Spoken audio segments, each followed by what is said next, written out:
Good evening, everyone. Welcome to the Titusville City Council meeting on September 22nd, 2020 at 6:30 p.m. We have a quorum. I'll call this meeting to order. In lieu of an invocation, please join me in a moment of silence.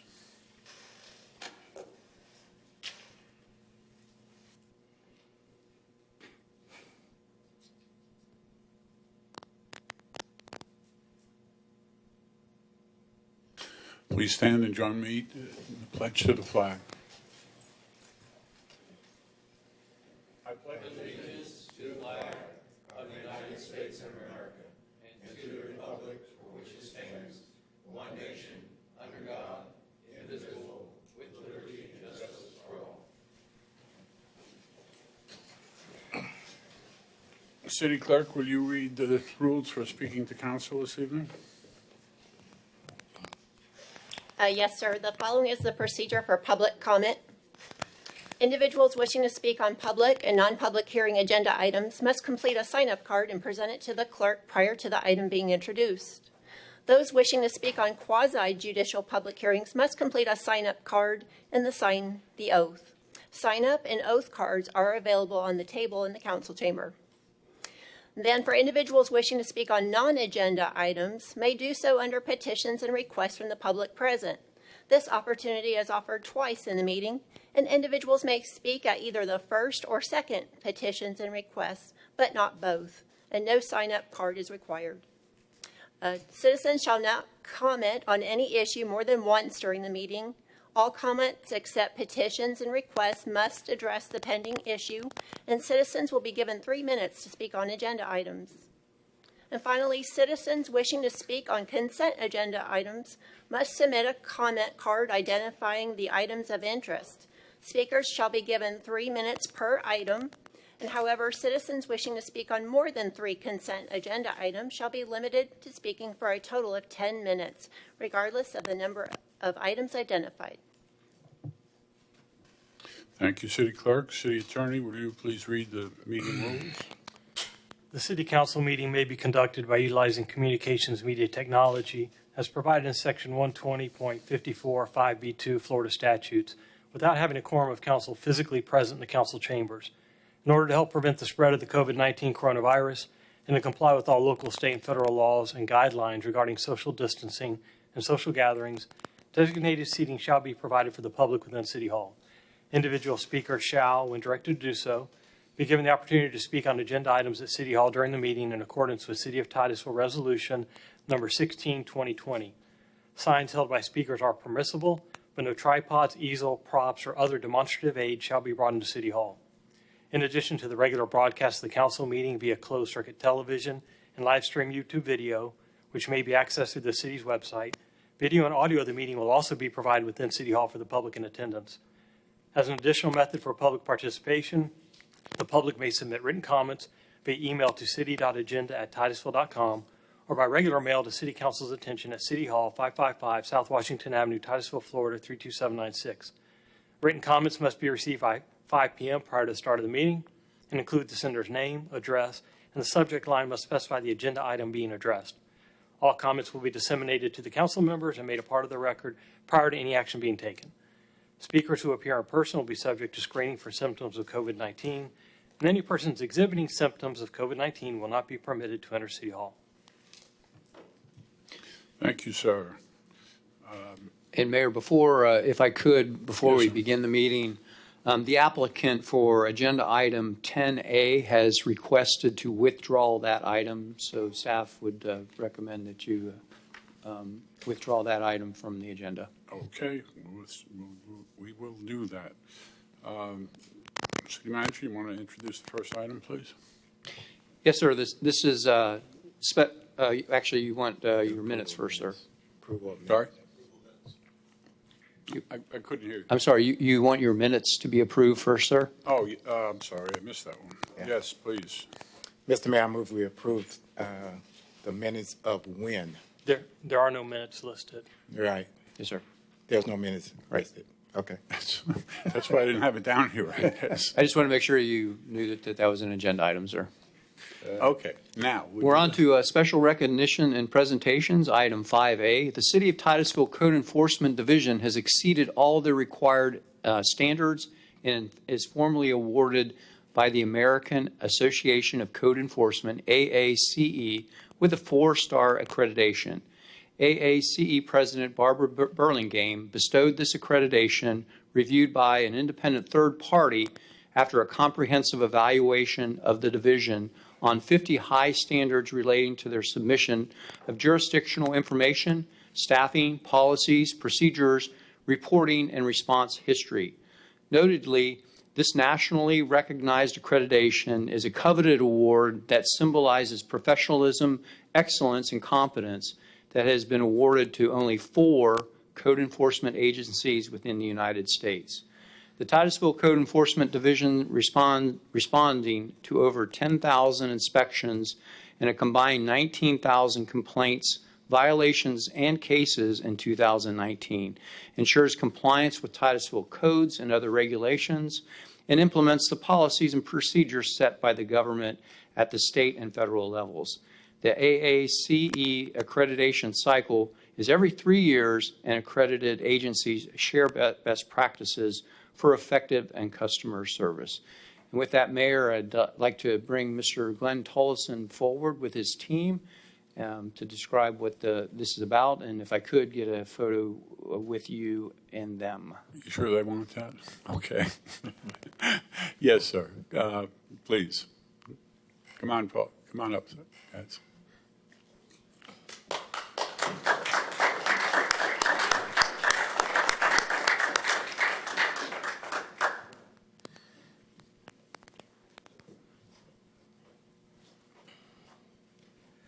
Good evening, Council. I'd like to present the team. Ken Hutchins, Frank Lewis, Megan Laurencio, and May Wright. And without them, this probably would never be possible. I have to really give the credit to them for. So. Well, I want to give credit to all of you. What you did, that's great. It's great to have the recognition, certainly. We know you've done a great job, so we appreciate it. Any other members of council, you're welcome to chime in. Mr. Mayor, if you don't mind, I was looking at this and the number of inspections that you all did and the court enforcement you did, that's a lot. And looking at your team, it's small. And you're able to do that, plus have all the procedures in place. And, you know, when you get this accreditation, of course, as I'm reading this, you get to share best practices. And that says a lot about our city and says a lot about code enforcement. For a while, we didn't have much code enforcement. I was very pleased when we moved code enforcement in the police department. I think it gave it strength. And with the attitude you all have and the way you go out and are professional, I've had to deal with you all a couple of times and not on bad things, but just just the reaction that I got and the communication I got when I had some challenges. It was very much appreciated. So well done to the whole team. Very proud of you guys. Thank you, sir. And I would like to echo that, obviously, but I would also say you guys are in that position where sometimes when you go to somebody's door, people don't necessarily want to see you. So you have to not only do your job, you have to do it very, I don't know what word to use exactly, but you have to be very sensitive to both sides of the story. And I can tell you that in certain neighborhoods that I frequent, the things that you have done to clean it up and get some vehicles off of yards and things like that, it's not easy to do. And I too was impressed by the numbers. You'd think you've got a staff of 37 or something with the things that you've hit out there. And I know it's a never-ending job. I mean, you don't ever get up in the morning and say, gosh, do we have anything to do today? So I appreciate you all very, very much. Thank you. Thank you, sir. Okay.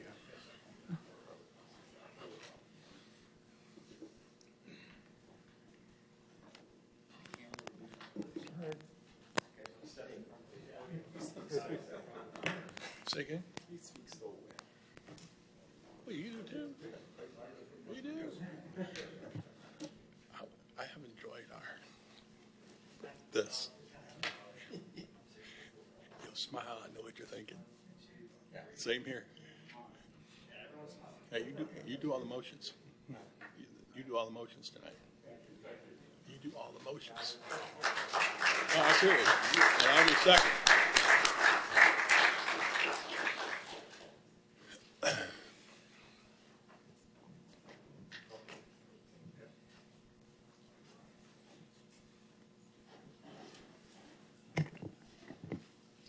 We do have a card on item 5A. Please read the name. Mayor, this is the presentation portion of the meeting where we don't take action, we don't do business, so Okay. we just moved the 5:30 presentations to this meeting, but this is still presentation. Okay, it just was a card put in, but it's not appropriate at this time, so They that's, certainly can speak if they'd like to do so. okay. Next item, sir. Yes, sir. We're on to item 5B. This is the Imperial Towers apartment complex at 2825 South Washington Avenue. There will be a presentation regarding this complex as to the National Register of Historic Place nomination application to the Historic Preservation Board. And we have the applicant on the telephone as well as the presenter. Okay.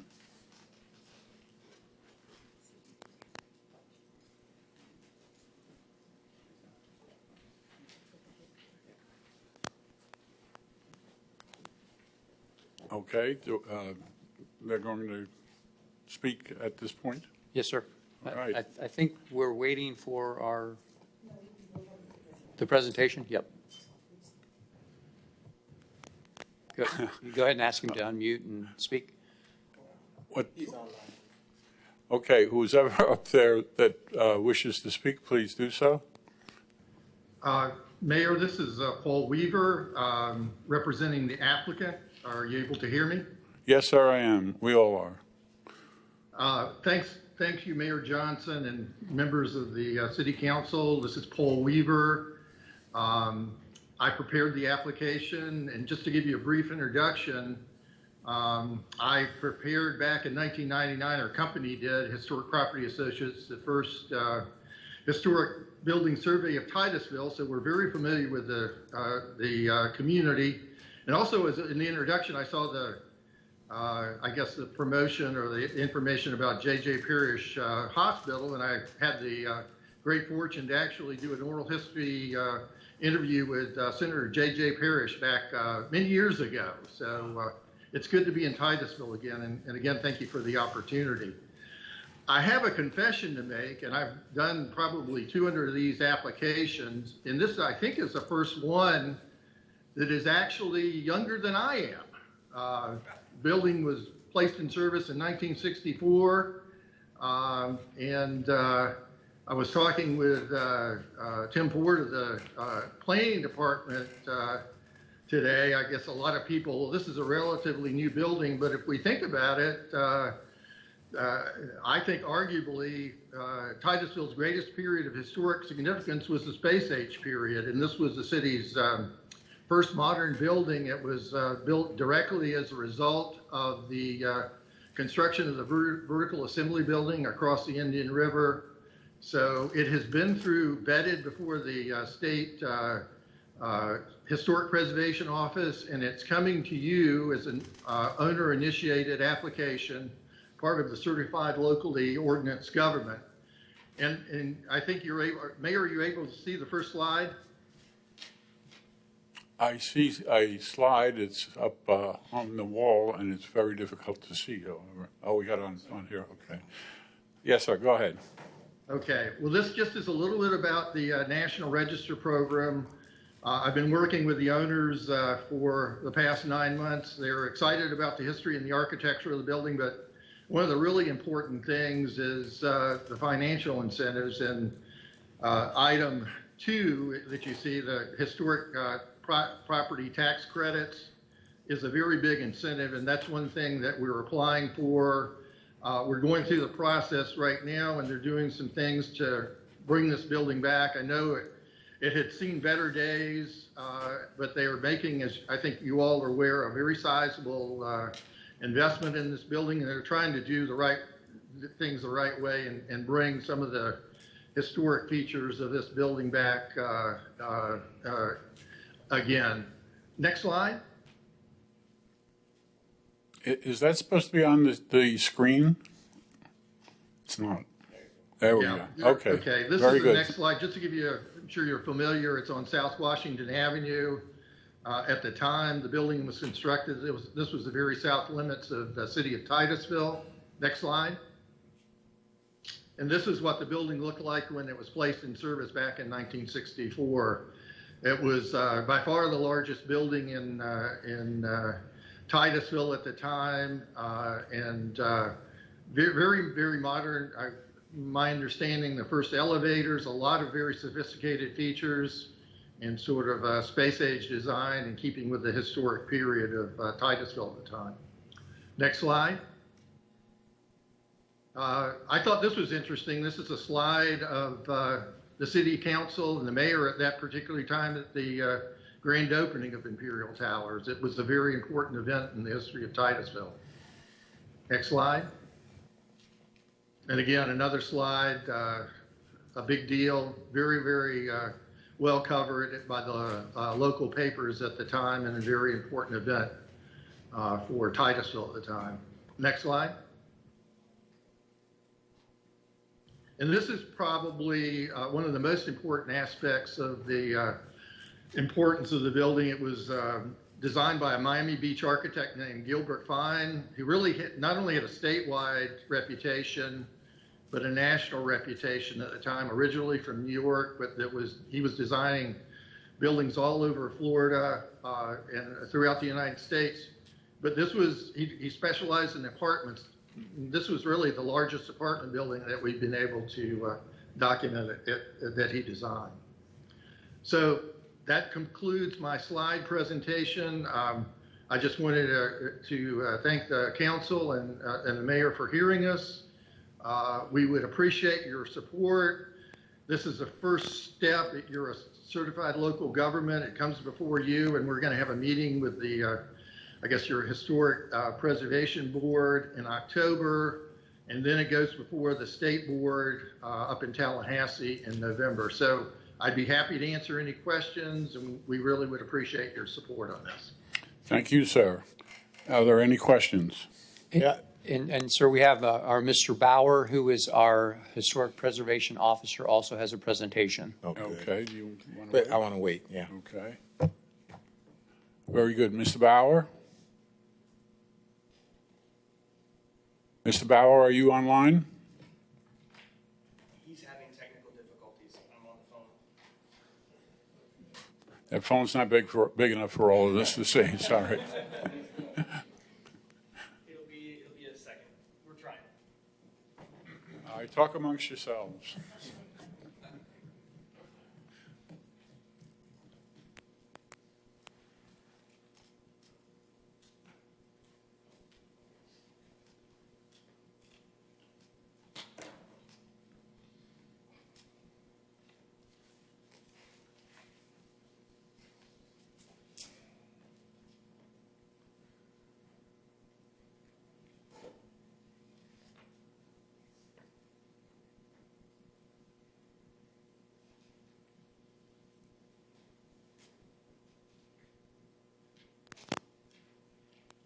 Are we making any progress?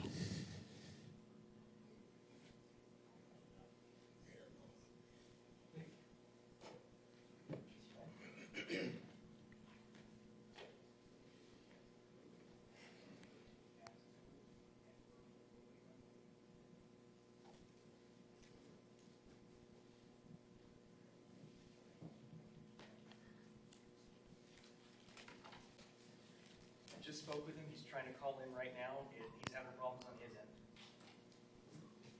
I didn't hear the last part. We're still waiting. I didn't hear the last thing he said. He said he's attempting to redial. He's having problems on his end. Mr. Mayor, this is Paul Weaver. While we're waiting, I'd be happy to answer any questions that the council might have. Good evening, sir. I'm happy to hear from you. Council? Oh, that's all right.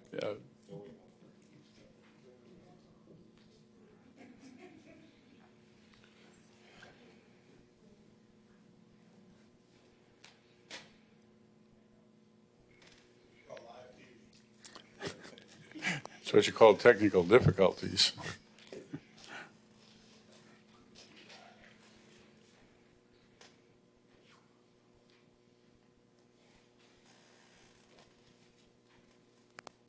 Mayor, may address Mr. Weaver? Say again, Joan, please. Can I address Mr. Weaver? I Yeah, hope, I'm here. Hello, this is Eddie Browder. go right ahead. For me or for Mr. Member Nelson, go ahead with your question if you wish to do so. Okay. I was just going to say to Mr. Weaver, I appreciate the information that he gave us about Imperial Towers. Some of it I was not aware of, and it was very interesting for the people who are interested in the history of Titusville. The features that are actually part of Imperial Towers, and how different it was from other buildings of that time. So I really appreciate that. It was interesting. Yeah, it was really a total break with the architecture of the previous period, which was, pretty low scale and kind of revival styles from the 20s and earlier. And as I said, the first modern building, and very much a cutting edge building in the state of Florida. So I appreciate your comments. It was a revelation to me too. It was almost like watching the Jetsons. Yeah. Yes. Well, cartoon. yeah, absolutely. And particularly if you look at the construction photographs, it looks like when I walked up there, I was like, who designed this moon ship? It was just an unusual building. But that was, I think, kind of the intent, to make it kind of a space age era building. But thank you for comments. Thank you. Okay, thank you very much. We're on to our next person. Are you there, sir? He went like this back there. We had him for a minute. We let him get away. Hi, this is Eddie Browder. Hi, nice to hear from you, sir. You have Sorry, my call dropped. That's okay. You have a presentation for us, sir? Yes, sir. Is it up on the screen now? Go right ahead. National Register of Historic Designation. Okay. We're going to advance to the next slide, please. And it should show you the agenda, which will do a quick introduction. I'm Eddie Browder with S&M, and we've prepared this report for you tonight in this presentation. So we're going to go through a quick general information and talk about the property history. You've already learned some of that with the previous presentation.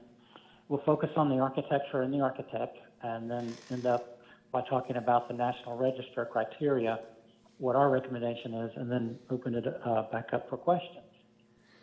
All right, sir, go right ahead. All right, and the next slide. I keep advancing it here and thinking you can see that. So the way the process works is the applicant notified the Florida Department of State that they wanted to have a property listed in the National Register. And then the Bureau of Historic Preservation refers that application to the city. The city contacted us, the historic preservation officers. And the way the code is written, then they need to have feedback and recommendation from City Council, as well as letter of recommendation or denial from the Board of County Commissioners. So that's the step we're at tonight. And then everything will be sent back to the state by November 8th. Next slide is a cover slide for general information, and then we can pop on over to the next slide, which has the map. So you're very well familiar with where it is, 2825 South Washington Avenue, on the banks of the beautiful Indian River. And next slide. The ownership history here started in 1963 when it was actually being designed, Imperial Towers being designed by Jack Minster, and was opened in 1964. Changed hands several times until the most recent, this year, was the acquisition of A.H. Titusville LLC and Charlotte Titusville LLC. Next slide. So where does this fall into our history of Titusville? Well, when you look at the land boom and the need for housing, it really started not only in the 20s when they had the famous Florida land boom, but it also began in the late 30s with the building of the Banana River Naval Air Station, which of course is now Patrick Air Force Base or Space Force Base. And that boom in housing is what created the need for building up and having more mass and density in the Titusville area. And that's when your first multi-rise apartment building was built, being Imperial Towers. And of course, then the growth of JFK and the development of that space center only brought more need for housing in the area. And this property is right across the river from the Vehicle Assembly Building, strategically placed there. So it meets both of those needs of the JFK and the Patrick Air Force Base as far as housing. Next slide. And the next slide, we'll talk about the architect, Gilbert M. Fine. He was a leader in the Miami modern movement, architectural style movement, abbreviated as MIMO. And it's basically concentrated there in the Miami area. And MIMO is like a sub-genre of the mid-century modern movement. So there are some elements within the mid-century modern movement that are specific to the MIMO movement. Often with a jet age or space age modern decoration or shape theme, because it took a lot of its roots from Art Deco and Art Moderne and other modern movements of the time, but it became its own movement, mid-century modern, from the 30s through the 60s. It does have elements that are influenced by probably the most famous architect, Frank Lloyd Wright, as far as America goes. And those elements included geometric forms, the cantilevered balcony, which you'll see in the Imperial Towers, and the strong horizontal lines. And actually, the cantilevered balconies are the one element in the Imperial Towers that makes it not just mid-century modern, but also ties it into the MIMO movement. And Mr. Fine designs over 800 buildings in the Miami area, but his first is in Titusville, and only in Titusville, is the Imperial Towers.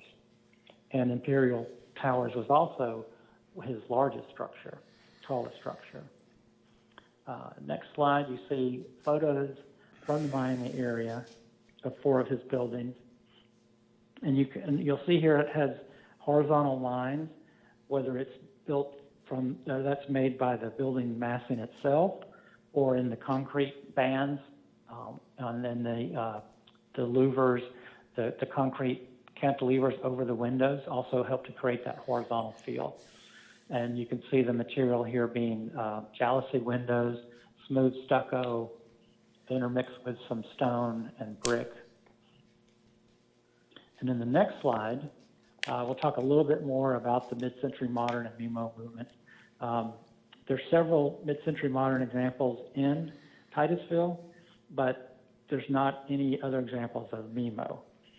And when we talk about the mid-century examples in Titusville, they're all smaller scale, but the thing that's the consistent features with Imperial Towers and these other buildings in Titusville are the elements you see here, the geometric forms, flat roof, projecting wings, the strong horizontal lines that I mentioned, the concrete screening, the large plate glass windows, and often these geometric forms will create a courtyard, or not necessarily interior courtyard, but surround open areas which create a courtyard.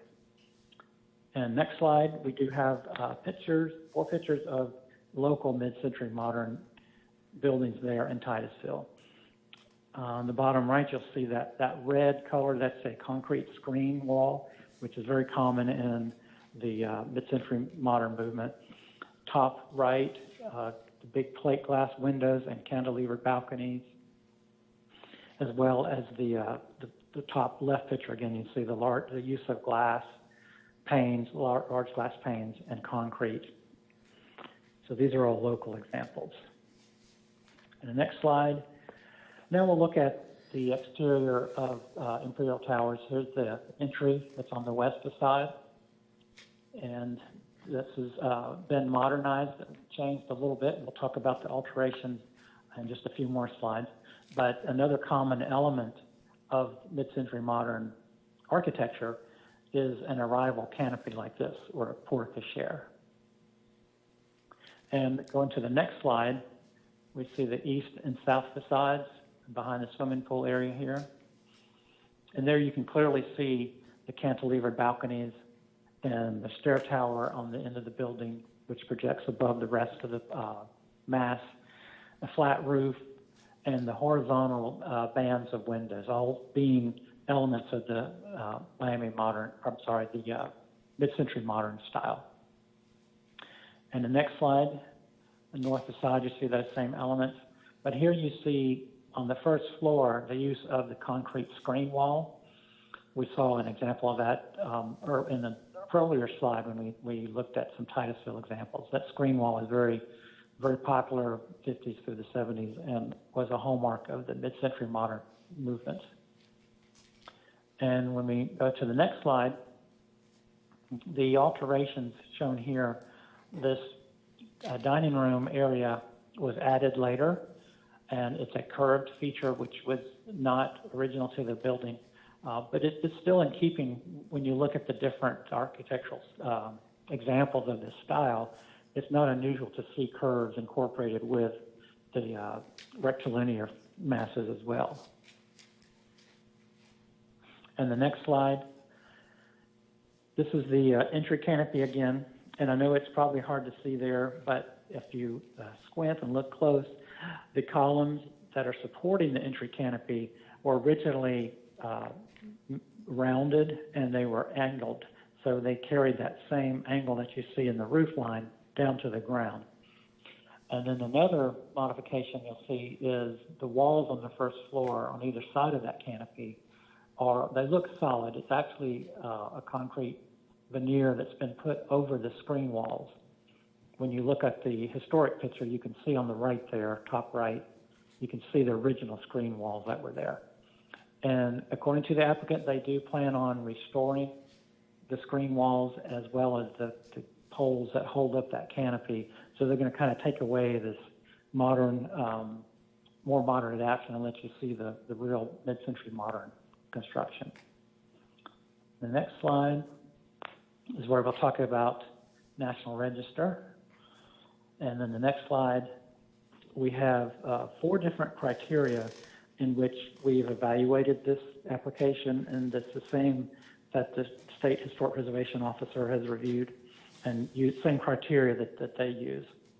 So criteria A is based on an event. Is there a specific event that happened in this building that would have made it so famous that it would warrant being on the National Register? And we were not able to find any events that took place in Imperial Towers that would qualify for the National Register. Criterion B is based on the person. And this is where a person has been associated with specific contributions to history, and they can be identified and well documented. And whereas Mr.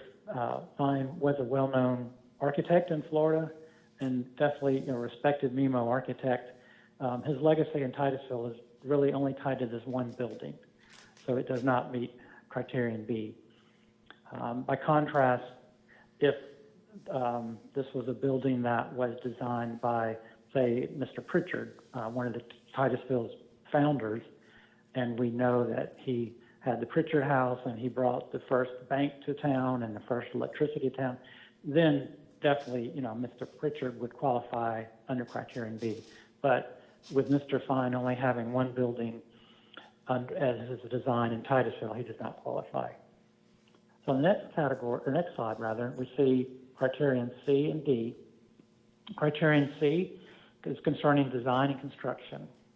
And so it looks at, is this building embody a distinctive style, period, or work of a master? And the Imperial Tower apartment is a fine example of mid-century modern architecture. And it's the only example in the area featuring characteristics of the MIMO movement, particularly those cantilevered balconies. And this building worked does represent the work of an architect master, Mr. Fine, as we mentioned before. And although he has numerous buildings and neighborhoods that are in historic districts, this is the largest building in his portfolio.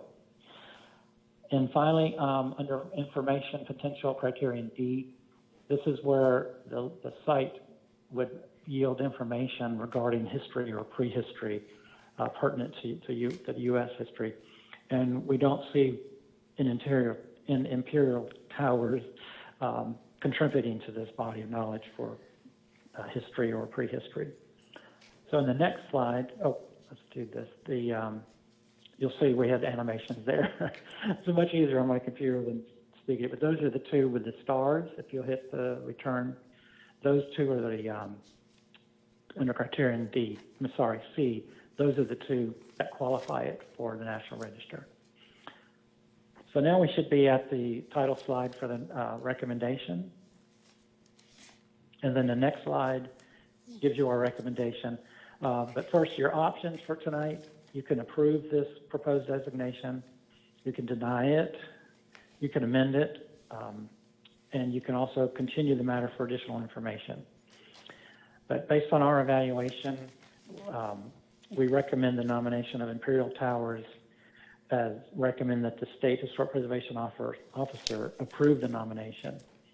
And then we would also invite the applicant to also consider applying for a local designation, which would then list this building in the Titusville Register of Historic Places. And I believe the next slide is the end. It brings us to questions. Oops. Council, is there anybody who would like to address this gentleman? Yes, sir. You go right ahead, please. All right, thanks for the presentation. My first question is, you only have to meet just one of the criterion to apply? Yes, sir, that's correct. You have to meet at least one. Okay, and I didn't understand, does this have to go to our historic board? The state contacts the Titusville Historic Board, and then they are responsible for letting the owner know, or the applicant know, when their meeting would be, and getting public input, getting input from the county, and getting input from this board, the city council. So yes, their meeting will be October 14th, I believe it is. Mr. Mayor, the concern I have, and just to be straightforward with this, I'm neutral going to negative with this because probably I don't understand it. I pass by that building all the time, and I look more as an eyesore than anything. I've learned a lot tonight, I will tell you. But to me, if it has to go to our historic board, then I think we're going backwards. I think the historic board should review first and then make a recommendation to us. Well, we're not going to deal with the situation, voting or not voting at this point. It comes up again under 12A, where we will make our recommendation there. So it's not done at this time. Right, but I think he wants to The code is written so that you make your recommendation to that board. That board then votes to, and you saw his last slide, they vote on whether they want to recommend, whether they approve or deny. You are recommending to that board. So we would recommend whether we think it should go to the national. Correct. And or our local, if we'd like. No, it's going to the local. You're making your recommendation to the local board. They will then say they will approve or deny to the. Now, I'm going to get back to it, but one of the recommendations said that it could be listed under the Titusville Register of Right, that would be a separate. That would be a separate. That would be a separate thing. Yes, sir. Okay, all right. And we have an owner's rep, and just one question: can you tell me why we had so many owners of this building, especially in like a span of a year?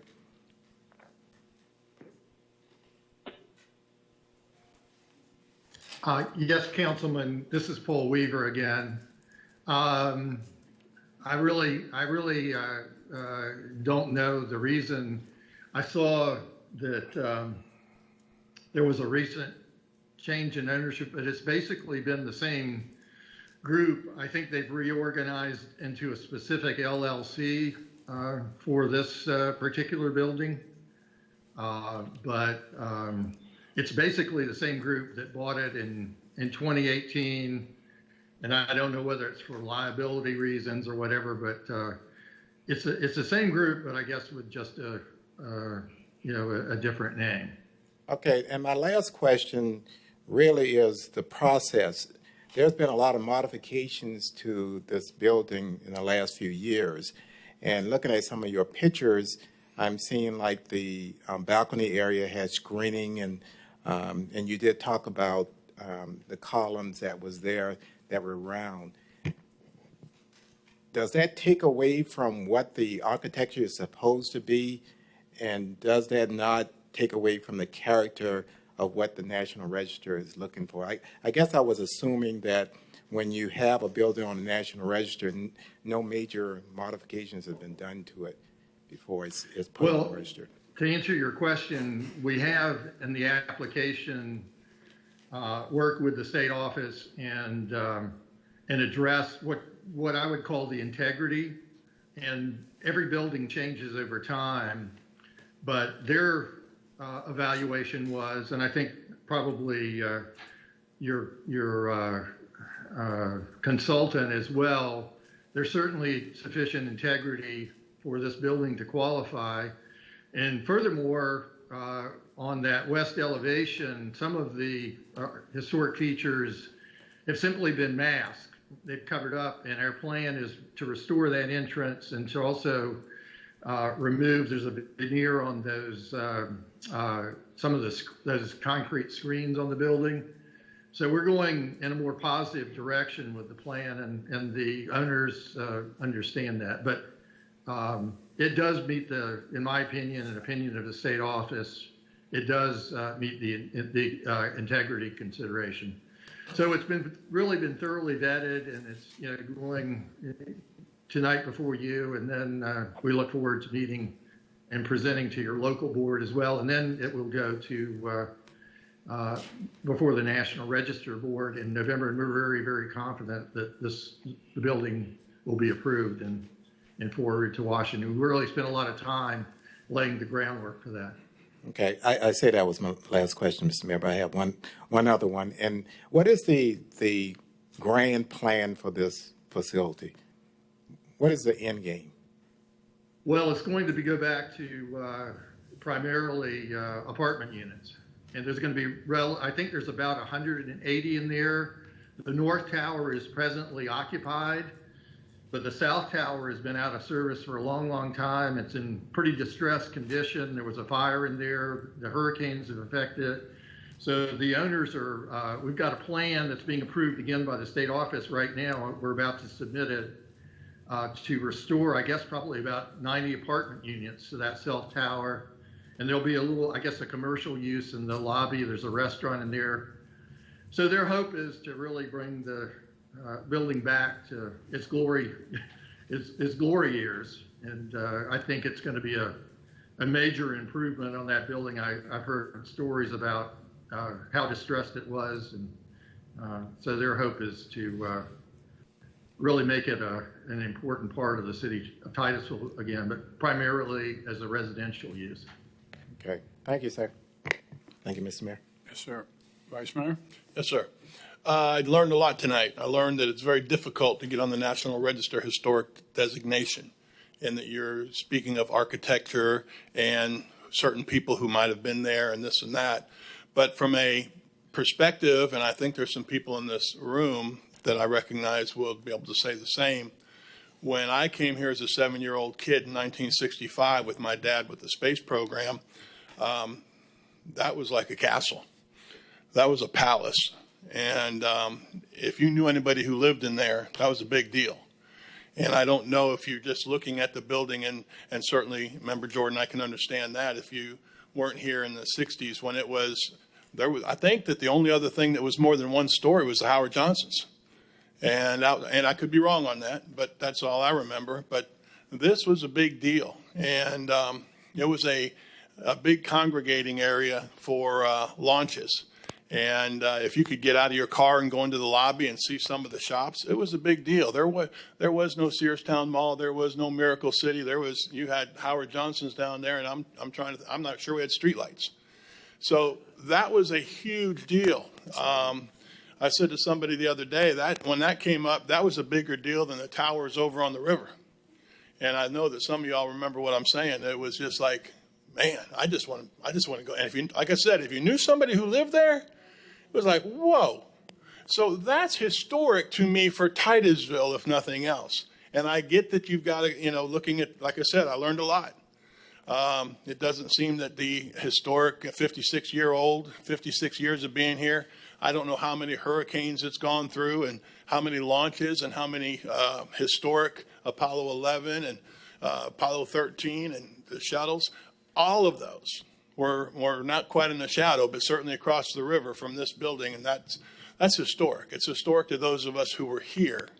And and I'm not going to follow that up with a question like Member Jordan asked, but it's a question that would come up right now is what are we going to do with it in the future? I know that's not what we're talking about here with the historic part, and clearly I'm pushing and I'm all for the historic designation. I got to be here when it was built a year or two before I got here. But I also think we will always, as a council, hope that we can get this back to, as you said earlier, its glory years. Thank you. Thank you, sir. Just to make it clear, did we have sidewalks at that time? We had some. Oh, good.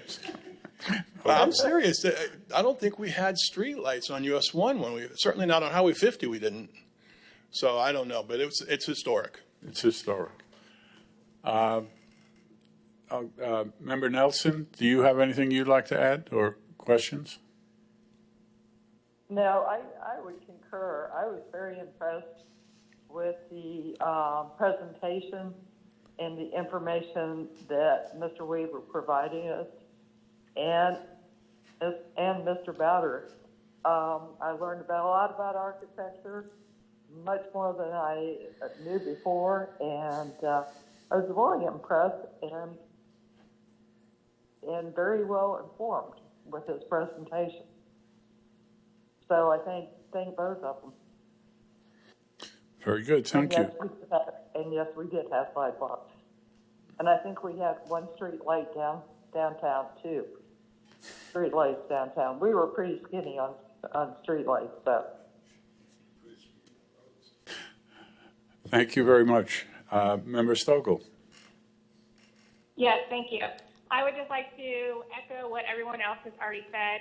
Very informative presentation, and I appreciate the passion behind it, and just wish them luck as they continue to go through the process. Very good, thank you. Okay, there's no further action needed here. We will address this item again at item 12A. What did somebody say? Next item, please. Yes, sir. Item 5C is letters of appreciation that we have received this month, and it's Christian Ashbury from our community development section. Thank you, sir. Boards and commissions. On to 6A, Board of Trustees of General Employee Pension Plan. The term of regular member Ashley Byrne expires on September 30th, 2020. And she has expressed her willingness and desire to continue to serve on this board for a 3-year term to expire on September 30th, 2023. There are currently no other applications on file for your consideration. Okay. Do I have anybody who would like to make a motion on this item? Mr. Mayor. Excuse me, Mayor. We have.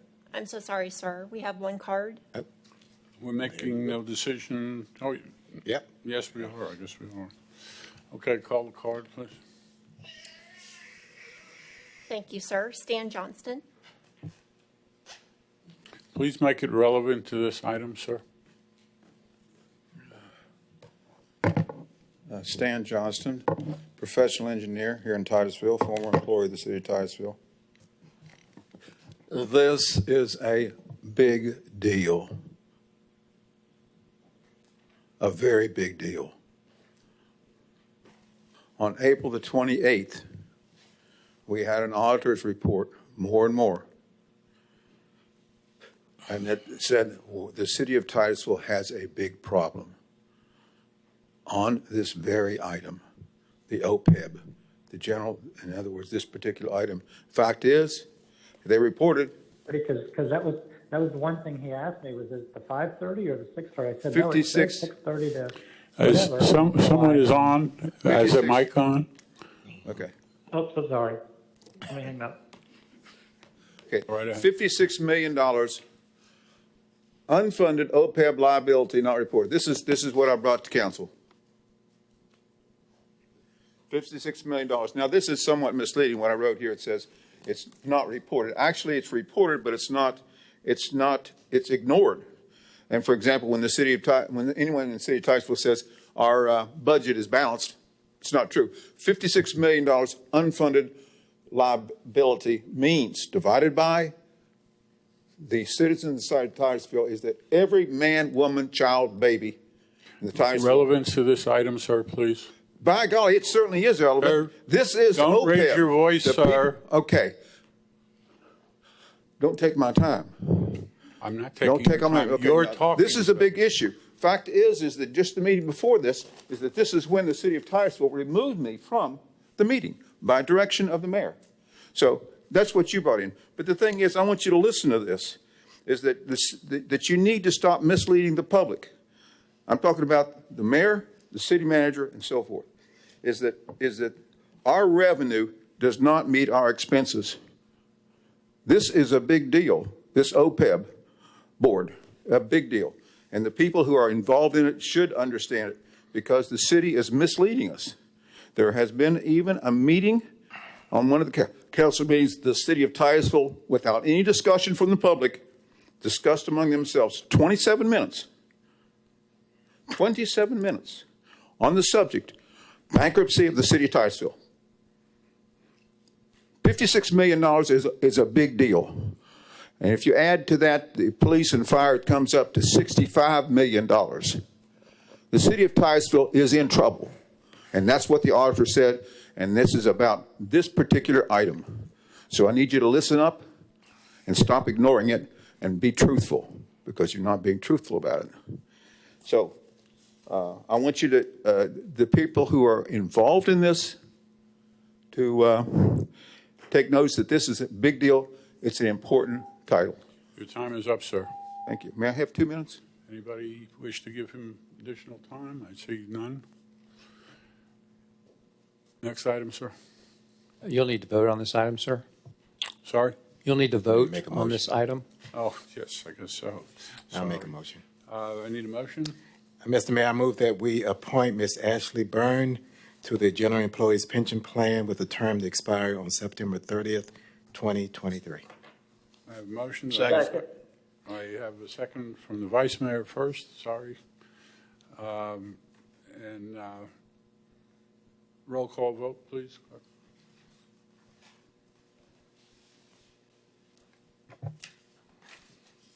Member Jordan, Yes. Member Nelson, Yes.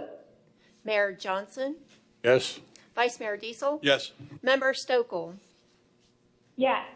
passes unanimously. Next item, please. On to 6B, the North Brevard Library District Board. The terms of regular members Rhonda Van Zant and Cynthia Williams expire on September 30th, 2020. Members Van Zant and Williams both have expressed their willingness and desire to continue to serve on this board as City Council appointees and have requested reappointment for a 2-year term to expire on September 30th, 2022. There are currently no other applications on file for your consideration.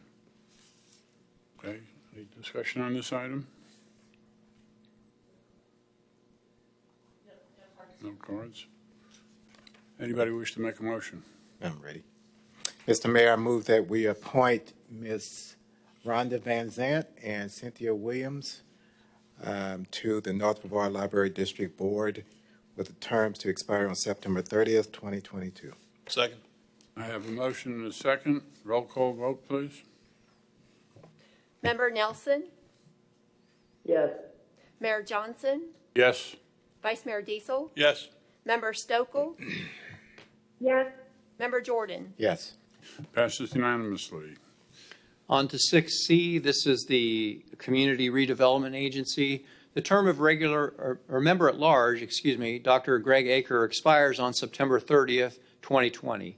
He has expressed his willingness and desire to continue to serve on this board and has requested a reappointment for a 4-year term to expire on September 30th, 2024. There are currently no other applications on file for your consideration. Okay.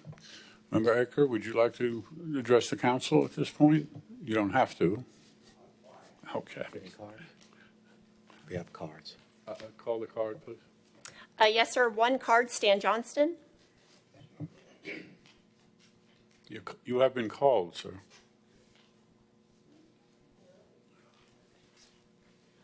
Stan Johnson, 860 Poinsett Avenue.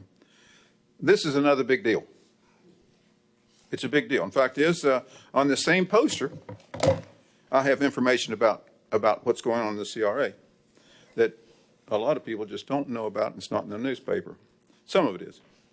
But before that, I want everyone to understand, is just like from what you heard about from Mayor Walt Johnson talking, is that please be advised that I have let's say, an adversarial relationship with top city officials regarding a lot of, let's say, nonsense and dishonesty and malicious lies. So they've been claimed that I'm a stupidless, worthless jackass of an engineer. So anyhow, if you want to look into that, please see ORB 8506, page 1374. So getting back to the CRA, this same poster that I presented April this year indicates $23 million sports complex, now finally dropped, November 19, 2019, Florida Today. $23 million sports complex. This is a CRA item. Goes right through the CRA. $6 million parking garage. Now I finally canceled. This is CRA. So those people who were thinking about what's going on with the sports arena thought that they lost that back in 2000, maybe 2015 or 14 or something like that. That still was on the plate in 2019. Mayor, point of order. That's still, okay, stop the clock. I give the answers to that lady the questions and whatever she does, not you, sir. Stop the clock. Your Honor, sorry, Mayor, you got a raise. The question is, how is this relevant to whether or not Dr. Aker should be appointed to the CRA? And as far as I can tell, this has nothing to do with whether or not Dr. Aker should be appointed to the CRA. So in that case, in my mind, it is not relevant.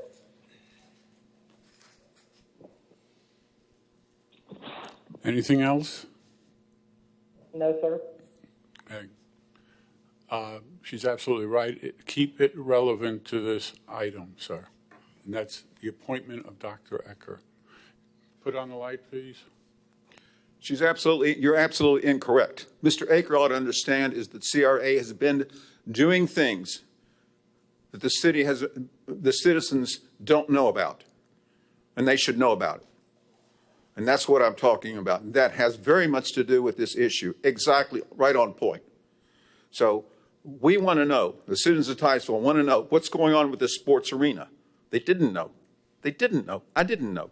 I've been going to all these CRA meetings that start and examine. When I asked Mr. Johnson about the parking. Mayor, point of order.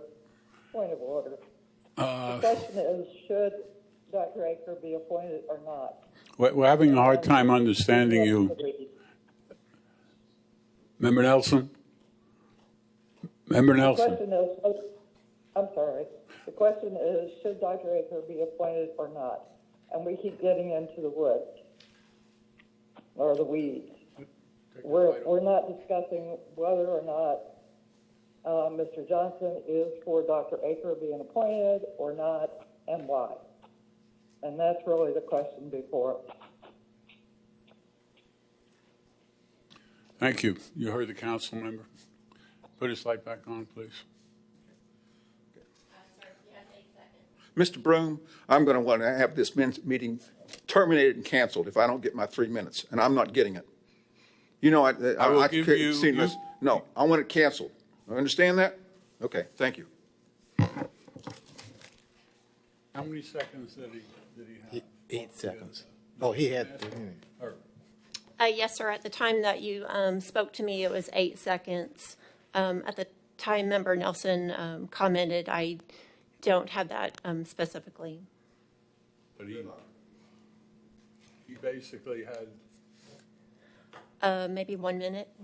left. Yes, sir. I'm willing to give you the 1 minute, sir. Okay, thank you. But keep it relevant. The CRA is a very important agency. I want Mr. Aker to understand that. I want everybody else to understand it because it has been misleading the public. Big time. Sir, Not a little bit. Sir, calm down. Big time. Calm down, sir. Don't take my time. Listen, this is an important issue, whether we have a sports complex in here or not. In the city of Titusville, all the residents, as far as I know, almost everybody, thought that it was abandoned a long time ago. And yet it was still continuing in 2019 until November of 2019 as advertised, as explained in the Florida Today. I was shocked. I was shocked that it was still continuing. The CRA was still continuing on this, and also this parking garage, which when I asked you about what was it going to be used for, and you couldn't give me an answer. $6 million parking garage. I want to know what it was for. So I'm disappointed in what's going on. You're misleading the public. So the CRA is important.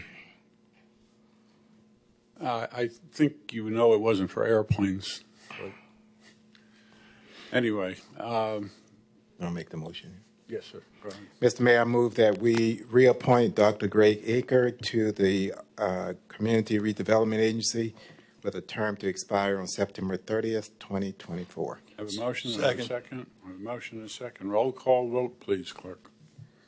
Yes, sir. Mayor Johnson? Yes. Vice Mayor Diesel? Yes. Member Stokel? Yes. Member Jordan? Yes. Member Nelson? Yes. Passes unanimously. Thank you. Next item, petitions and requests from the public. Do we have anybody that would like to speak under this? Mayor? Yes. I would like to share with you or point out that we have distributed an email to you received on September 15th. It is from Gwen Johnston. I want to make sure you know you have that for petitions. I have received it. Has every other member of the council received it? If anybody has not, please say so now. Everybody has received it. Thank you very much. Sir, you were coming up.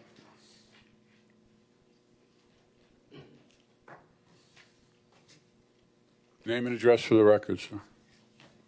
My name is Doug Kennedy. I'm the president of the Bubba Shrimp Company. We're currently located at 1103 Garden Street, parcel number 22. Gotta get my glasses here. 35040141. This is notice of claim for the city of Titusville. Bubba Shrimp Company alleges extortion, defamation of character, and tort has occurred due to the action of Glenn Tolson, Code Enforcement Manager. Bubba Shrimp Company has incurred cost and attorney fees dealing with this case and intends to recover all possible damages to the fullest extent of the law. Thank you, sir. Could I hand the clerk a copy? Yes, sir, you may. Thank you. Are you through, sir? Thank you. Next person, please. Are you coming up all together or one at a time? I guess they're all together. Is this one 3 minute? Is this just a 3 minute section, or each of you? It's all together, yeah. Okay, thank you. We are students from Astronaut High School, and we are requesting a policy to be passed about wearing a mask or face covering out in public. We have noticed that COVID-19 cases has continued to spread in Orange County, Florida. Currently, there are 39,500 cases. Can you do just for ladies who aren't speaking, please step back. Whoever is speaking, please take your mask down. Don't get too close to the mic, but we can't understand you. Currently, Pull the mic down a little bit, please. Sorry. Thank you. Currently, there are 39,500 cases and 430 deaths in Orange County, Florida. We are nervous because we are next door to Orange County, and also we know that we receive lots of visitors and tourists from there. There are known cases spreading in Brevard and Titusville.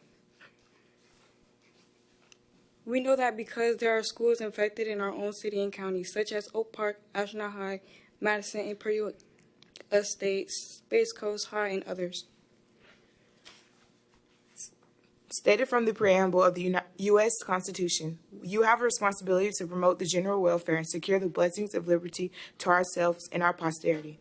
We should try to protect our health as well as those we love, for today and for the future. We, as the future of Titusville, are requesting a policy to be passed requiring wearing a mask or face covering in our public. Mayor, Vice Mayor, and Council, and the good people in the city of Titusville, thank you for hearing us out and passing our policy. Thank you very much, ladies. Anybody else want to comment?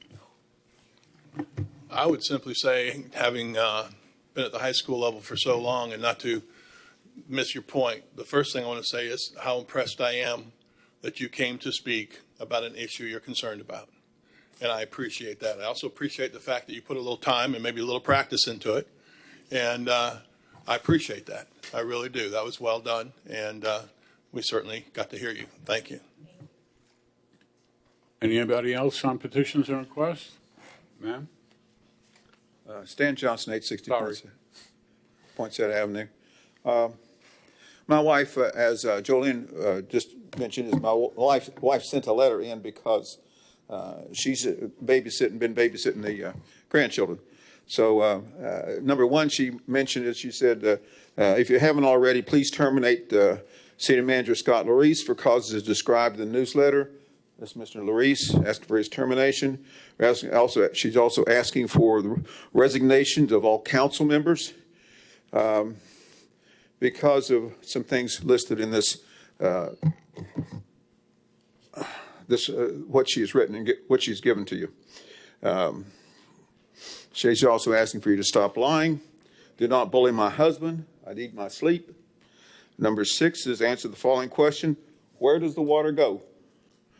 Where does the water go when our floodways are more choked with vegetation and sediment and buildup? Why not seek to have these floodways outside of city limits as requested by a petition signed by Robert Jordan and Dan Diesel and as required by city's stormwater master plan? You're not going to answer that question. I know you're not. Number 6.2 is why not hire a competent professional engineer to dispute Stan Johnson's, I'm a professional engineer, findings of facts. And the last one is a big one. Since no 2019 $70,000 report by Geosyntec reviewing my husband's correspondence from 2012-2019, talking about me being a jackass as an engineer, there's none available from the city records manager and from the city attorney. Why does the city manager, city attorney, and council continue to pretend that this report exists? I'll give you the answer. They pretend that this report exists, like this guy right here, this shyster. He says, because you are lying, and your lying hurts Titusville. You know that you're lying. Not just me and my family, but other people are hurt. Our city has numerous false, uncorrected flood zones without calculations and without engineering justification. City Council refused to correct the flood zones for Parkland Estates, including about 80 homes, although they did correct for Mr. Diesel's mother-in-law, and we got about 40 homes out of that one. So these are, I didn't want to bring this up, but in this case, my wife sent these written comments, and I feel like just mentioning them, that she sent them, is insufficient. And I'm letting you know.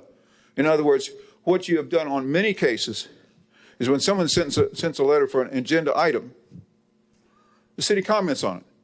No comments will not city, especially when you're guilty Time of is such up, sir. malicious Your fraud. time is up, sir. May I have 2 more minutes, please?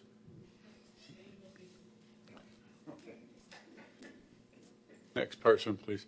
Sir, this is not a question, but I'd love to see your wife come in sometime that we could hear directly from her. Come up. She has come in. Good evening. I am Deidre Waller, and I'm back again to ask for an amendment. I spoke with Ms. Peggy and her staff like you instructed from the last time I was here. I was instructed that maybe I needed to ask for an amendment to the home-based business, so that's why I'm here before you guys. I have written documents where I went and spoke to my neighbors, even before I had the meeting with Ms. Bushetta, something like that, I can't remember. Okay. Busaka, yes, and looking at the codes and the different things of the home-based business, and speaking to Steve, the code enforcement guy that came out, and as long as I have a business that's in my home that is under 400 square feet, that is why I'm here today, to see what can be done as far as, instead of doing the conditional use, that I would be able to have an amendment done so that I can service out of my home, like the county does I think it's called a BCU or BUC, where you can have one person in the home. It will be no more than 10 hours a week, because like I said before, I stated that I do work from 8 to 5. So it's, I don't personally think it's any different. Because even Ms. Peggy stated in the meeting that we do have people that have piano lessons that they teach in their homes, and they're paid for it. So for me to service someone in my home, I believe is no different than someone doing piano lessons. I'm not trying to change the zoning. I'm not going to put up signs and all of that. So my neighborhood is not going to be affected. And I did go to my street and the street behind me, and I have surrounding areas that I have spoken to people. No one has a problem with it. When I spoke with Ms. Busaka, she said, she stated about being on a main road, which I'm not on a main road, but I'm about 75 feet or so from a main entrance.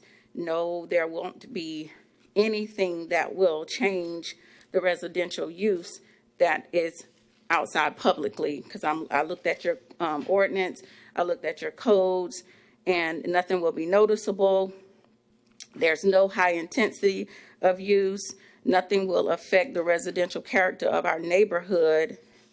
And also it states that the city council may modify or, make any changes. Your time is up, ma'am. Thank you. Thank you. Mr. Mayor, I'd like to ask a question. Mayor, I do have a question for Ms. Busaka. I am about to ask Ms. Busaka to address it. Ma'am, you can sit down, please. Okay, thank you. Okay. Ms. Busaka, would you like to address this item for us and tell us what the status is? When we met, several staff members met, and I know that the issue last time was, can I get a conditional use permit? The conditional use permit for residential professional requires that the location be on a collector or an arterial, and her home is located on a neighborhood street. So she was not eligible to ask for the conditional use permit. We looked at every part of the code that we could, and the home-based business specifically prohibits anyone coming into, that says that the home occupation may be conducted only within the living area. There was a question as to whether she could have a shed in the backyard, and that won't work. It specifically says that The uses listed below and others similar in nature shall not be permitted as home occupations, and it includes beauty salons and barber hair styling shops, which under the zoning code, a nail salon is considered a beauty salon. So the only option is for a consideration of an amendment to the home-based business code. You have a comment, sir? Yeah, I understood what you said. I saw your eyes.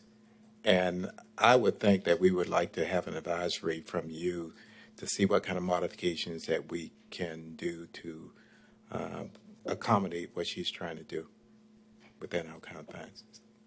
We're happy to provide a report to you. I've spoken with the code enforcement officers and actually Glenn Tollison, and he said that he would like some input as well because he has some experience with home-based business and the enforcement issues. So I would suggest that we bring back a report so that you have the opportunity to look at all the issues before we create an ordinance. Then you can provide whatever direction you want at that time. Vice Mayor? And Mayor, I'd like, if Mr. Saka could, I'd like to know what the county is doing in regards to these home-based businesses. How are they handling Member Nelson, it's impossible to understand what you're saying. I don't know if you have a mask on. If you do, please remove it. But for some reason, all we get is a very hollow voice sound. Sorry, I apologize. I was curious if we could also find out what how the county is handling home-based businesses. Certainly, we'd be happy to do that. Thank you. Vice Mayor. I would just ask as far as the advisement goes, and I actually talked to Deidre about this part, is can there be a different level, and I'm already thinking to myself the answer, no, but if there's 30 or 40 customers a day, that's a lot different than 8 a week. And I don't know that there's any way to separate that, because I can certainly see you saying, well, if you have a paid customer and you're giving a service, that's a business. But if it's, because the biggest concern I have when I start dealing with rezoning commercial and residential is if we rezone or we add something that says, hey, we can do this, and Deidre over there is, I don't know, bringing in 9 or 10 a week. I don't know. And then somebody else looks at that and says, hey, they've changed this now, so I can go wide open, and I've got 47 people coming in a day. I was just wondering, because it just sounds like it's so different what she's trying to do, and I get you've talked to her greatly, and I appreciate that. I do. She certainly commented on the effort, and I always make it very clear I'm not the expert, so don't ask me, where we're going with this. But I just keep wondering if there may even be days that she doesn't have anybody, and she's working a job 8 to 5, so she's not doing anything during the day. So it just seems different than if we're going to zone for, business and residential versus. I think I'm hoping you're kind of seeing what I'm saying. This is just a trickle versus an open faucet, and I'm trying to make if there's any way to distinguish the difference in an advisement. So that's really all I got. Otherwise, I have no answers. Yeah, just for clarity, I think in order for us to move this along, if you come back with something, I certainly would suggest that you come back with options for us also, because I don't want for her to give us a report and then we ask her to come back with options. So if you can do that, that would be really good for sure. Thanks. Okay. Does anyone else wish to speak under? Sir? I know you from somewhere, don't I? You have a mask. I can lift that up a little bit. Good afternoon, or good evening, Council. Matt Behringer, Titusville, Florida. I'm just coming before you today. My neighbor spends his time typically on Mondays helping feed some of our families who find themselves homeless, and individuals find them homeless, and has run into a couple challenges, all of which are actually from city enforcement, totally appropriate. And it is the folks doing what they should do. So to no fault of the employees who are doing what they should be doing. Being said, I'm really just coming here to ask a couple things of all council members. One, to reaffirm a commitment to reducing both chronic and transitional homelessness. I would hope that you would reaffirm that commitment in those two specific categories, so chronic and transitional. The second, it would be to question yourself right now, what metrics are we currently using in order to figure out, are we winning? Are we kind of losing in that? Where are we? So what metrics are we using as a measuring stick for our performance? The third would be, what goals have we currently achieved? So if we look at the past year, what goals have we achieved in relation to housing, which I would strongly consider an economic issue at a minimum. And then the fourth thing I would ask is that as individual council members, what goals might you be willing to propose moving forward? So after understanding and figuring out where we're at, what is a contribution that you may have as a thought on an idea on how to address the issue? This comes about for a couple of reasons. One is that I've always considered that whenever we have a conflict between somewhat of government and some of our homeless communities or members of our homeless community who are a part of Titusville, I often find that can be a policy-related issue, but also it's symptomatic, right? So our interactions, when they kind of go south, tend to be symptomatic of something bigger. And so my hope would be that council might view this issue as a bigger instead of just dealing with small symptoms. The rationalization why I think that this is going to be pressing, one, we all know we lost a huge advocate in Mr. Taylor in relation to this issue. And so the question that I would ask for each council member to consider is who's our guy now, right? Or who's our agency, or who's our person? Who if you got to pick up the phone and say, what's going on here? Who can we call as an individual member, much less as a city? And I understand we have multiple partnerships and agencies through government relations, but who's the person, right? So that would be one. The second is, and I think that this is more important, I asked a student how they were doing in class. They said their mom went and they made $3 last night at work. 3. As a waitress in the service industry. 3. I don't know how you support your family on $3 a night. So that being said, and so I'm going to run out of time. Is it possible that I might request 2 additional minutes? When you get there, would somebody like to give us time? Can you do it in 2 minutes? Yes, sir. Yep. I need a vote, a motion and a vote. A motion and a vote. All those in favor? Passes unanimously. Thank you, sir. I appreciate that, Mayor. So, again, was the loss of a strong advocate. That was one consideration. The second is, currently there does exist a moratorium on evictions, right? That's a federal moratorium. Like, that's a real policy, a real deal. It should be as simple as somebody fills out a piece of paper, turns in the piece of paper, and they are not evicted for the next 6 months. That is a federal policy that has been enacted. The actual ratio in some areas, not specific to Orlando, but it's about 1 in 99. So even people filling out the paperwork, only 1 in 99 actually get a moratorium on the eviction. I'm not here to say if that's good or bad, but I'm saying it does have cause for we are going through a massive economic challenge right now for some of our families who are subject to poverty-related issues. And so what I think is going to happen is that we are going to be dealing as a city in the next 6 months or so with a large influx of transitional housing again.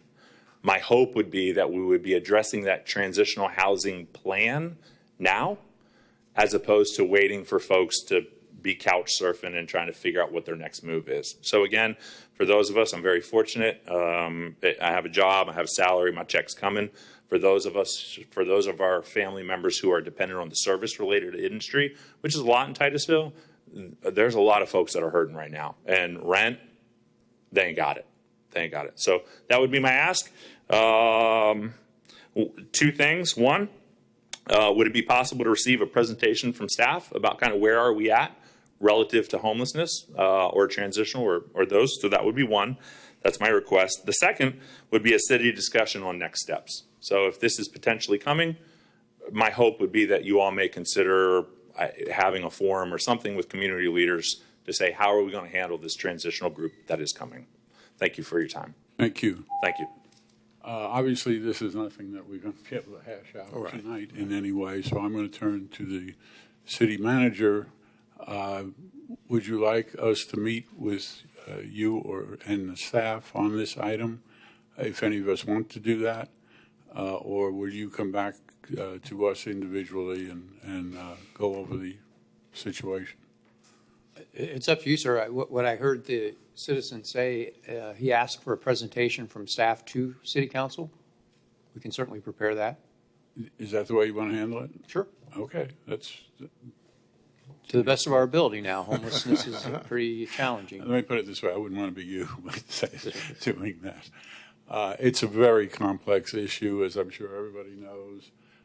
There are limitations. It's not quite as easy as I think you presented the suggestion, at least.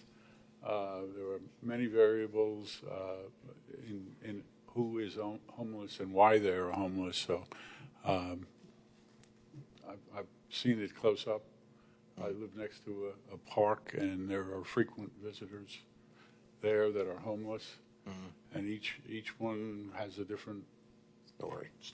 So with that, we'll go with your suggestion, sir. I assume if anybody else has a problem with that. I do want to say something about this. Go right ahead. Thank you, Mr. Mayor. I appreciate your heart on this one. It really touched me because we're going about our lives trying to make it, to the next step, and some of us have lost a lot. I know my business has lost a lot, but we're still standing and we're going forward. But there are people out there that are really, really hurting, really hurting. We never missed a meal. We never missed a paycheck. But there are people who are losing their homes. And there are kids out there who are living in cars and don't have food to eat. So I am really in favor. I know when Mr. Taylor was living, we got a report on what the homelessness was, and we were doing pretty well. But I think the citizen actually, he makes a great point that because of this virus, there's going to be a lot of people that is going to be homeless, or they're going to be in need of food and shelter. And I think the mayor is correct. It's a complex issue for sure, but the majority of the citizens who are going to be homeless or don't have jobs or looking for their next meal, I hope that this city can do some things to help them out. And I think it's a good idea for us as character people that we do say that we are in support of helping our citizens as much as possible during these hard times. It's our duty. And government should step in as much as it possibly can to support its citizens so they can get back on their feet. Thank you, Mr. Mayor. Thank you, sir. Any other comments? Yes, sir. Yeah, similarly, and Mr. Behringer, I too wanted to thank you. My first thought when you're standing up there is I realize you're teaching 4 out of 4, so you're really tired, and you've probably got a lot of papers to grade, and you're here, and I appreciate the heck out of that. That said a lot to me. City Manager, I know that you and the staff and we have been on the homeless front, and we in the past have known the numbers and where they're coming from and where they go at night. I think I've been very proud of that because I don't think there's a lot of cities that know where their folks are and where they go. And in many, many cases, our police department knows them by first name and has a relationship. I've been very proud of that. I would say that I may have been remiss even in realizing things have changed with the loss of our go-to guy. And I guess I'd like to see in a report is what was our homelessness before the pandemic? Because you had good numbers. I mean, straight up numbers on what we had. May have changed from week to week, but for the most part, it was whatever it was. And then maybe get an idea of what it is now. As I understand it, without going into great history, is we have a lot of people that have come to our area because we do such a good job with the homeless. And we have done. I don't know what it's like since the pandemic, but a lot of times people will come from Pensacola and some other places, and then we say, why are you here? Well, because you do a good job and you take care of us. So that's a hats off to us, but I don't know, and maybe you do, and we're not going to go into that now, I'm sure, but just the numbers before, after, and where we're headed. We'll do our best. Okay, any other people wanting to speak on petitions and requests? I thought they were getting off. Bye. I don't see anyone else. Next item. Yes, sir. On to consent. City Council, is there any council members that would like to pull any of the agenda items? Anybody want to pull any of the items? I hear no one. City Clerk, are there any cards on any of the items? Yes, sir. We have one individual that submitted on only item A, and then one other individual that submitted for all A through F. With that, Mayor and Council, I'd like to read the consent agenda items for the record. Consent agenda item 8A, approve the renewal of all lines of insurance coverage for FY 2021 at an estimated total premium of $863,717, which is an increase of last year's cost of $818,588, and authorize the city manager to put all necessary instruments for this renewal. Consent agenda item 8B, approve the use of the vendor of record, VOR, for the commodities shown on the attached list in your packet, subject to the appropriation of funds for FY 2021 for such operational requirements and programs. Approve any changes to the VOR list resulting from competitive procurement actions conducted by other governmental agencies for those expired contracts being used by the city under piggyback or cooperative purchasing programs. Approve the issuance of purchase orders and contract renewal options to VOR. Delegate the authority to the city manager to approve purchases exceeding the ordinance limits to the VOR, subject to the appropriation of funds for FY 2021 for such operational requirements as programs, and authorize the mayor to execute all contracts on the VOR exceeding $50,000, and authorize the city manager to execute all contracts with the VOR up to $50,000. Consent agenda item 8C, approve the 2020 Cigna Medicare Supplemental and Medicare Part D prescription drug plan renewal for city retirees eligible for Medicare with a 1% increase applicable to all groups, the Health Spring RX renewal with a rate increase of 2.4%, and approve the 2020 Aetna Medicare Advantage Plan renewal for the city retirees eligible for Medicare with a per member per month rate decrease for both plans. Consent agenda item 8D, approve the award of contract in the amount of $16,653.70 for the purchase of a steerable horizontal thrust boring from Power Mole Sales LLC of Lancaster, New York. Approve the budget amendment in the amount of $16,053.70 to provide the necessary funding and authorize the city manager to issue the purchase order necessary for this acquisition. Consent agenda item 8E, approve the award of the annual contract to the American Facility Services Incorporated of Alpharetta, Georgia, to perform janitorial services at various facilities during a one-year initial term with 4 optional one-year administrative renewals in the amount of $167,401.32 per year, and authorize the mayor to execute the contract upon approval from legal and the city manager. Consent agenda item 8F, approve the contract award for the construction of an 800 square foot storage workshop building at the marina to RKE Enterprises LLC of Mims, Florida, in the amount not to exceed $90,285. Additionally, authorize the city manager to sign all required documents to execute this contract award and approve the associated budget amendment that provides supplemental funds from the Marina Working Capital to complete this project. Thank you, sir. Sir, clerk, please read the item that has one item on it first, please. Yes, sir. Trenton Mansfield.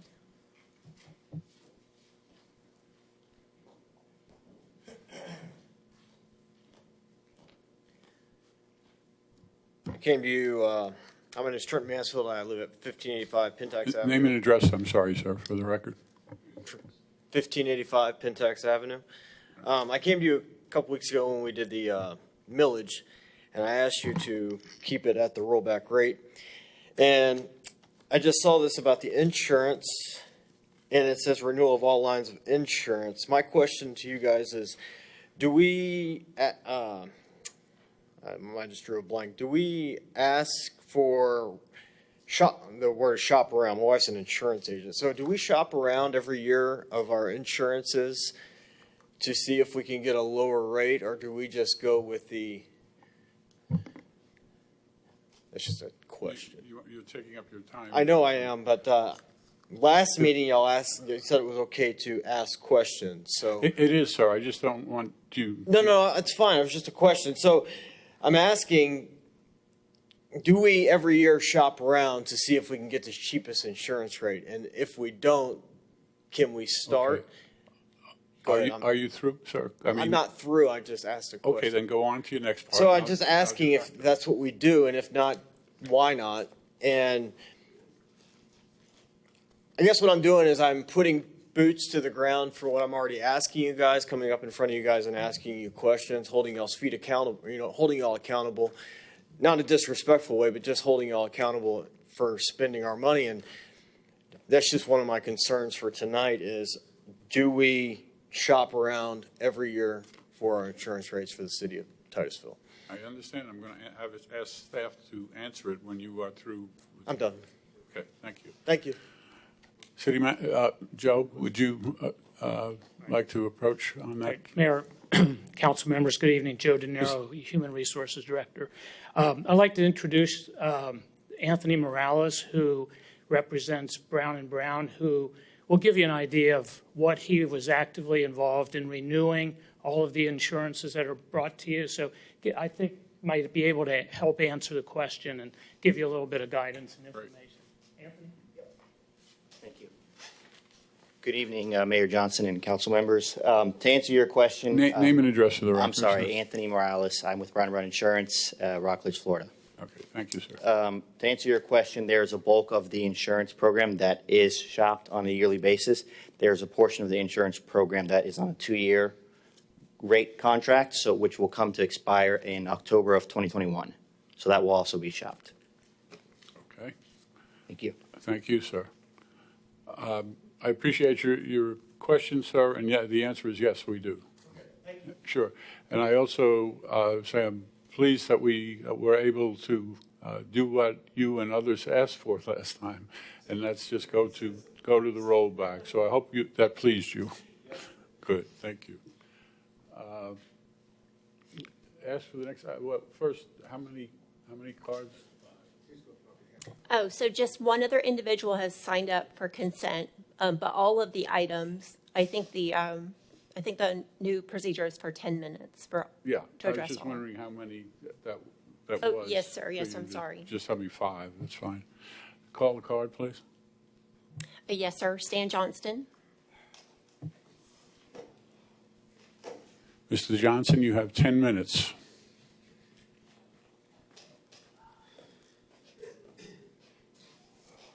Stan Johnson, 860 Poinsett Avenue. I was asking Mr. Brown for his card, so I think you'll get Yep, I'll be here. and I think the other fellow might want your card also. Maybe not. Where do I start? Let me start with the item about the boring machine. The boring machine is on 2 items, 2 agenda items. It's on this agenda item, and it's on, I believe it's 12B, for like about $16,000, or was it something like that? Was it 16 or 61? And I'm trying to find it.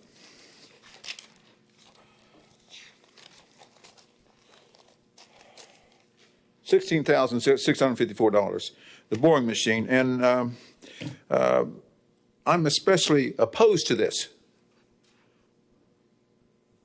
because the person who is in charge of this division has lied to me. He's lied to my wife. He's lied to the city manager, Mark Ryan. And he's lied to FEMA. He's lied big time. He did this in August of 2012. That's the beginning. That's just the beginning. Now, repercussions were many. It even affected Dan Diesel's mother-in-law. He said, and so did Woody Rice, said, the flood zones are correct. The flood zones are correct. Everything. Within 2 weeks of the flood zones being finally officially approved March 17th, 2014, the city sent a letter to FEMA saying, hey, we've got this information about this area where Mr. Diesel's mother-in-law lives. And so that led to the revelation that this flood zone and numerous flood zones in the city of Titusville, including Parkland Estates, have absolutely no calculations. The city of Titusville has absolutely no calculations.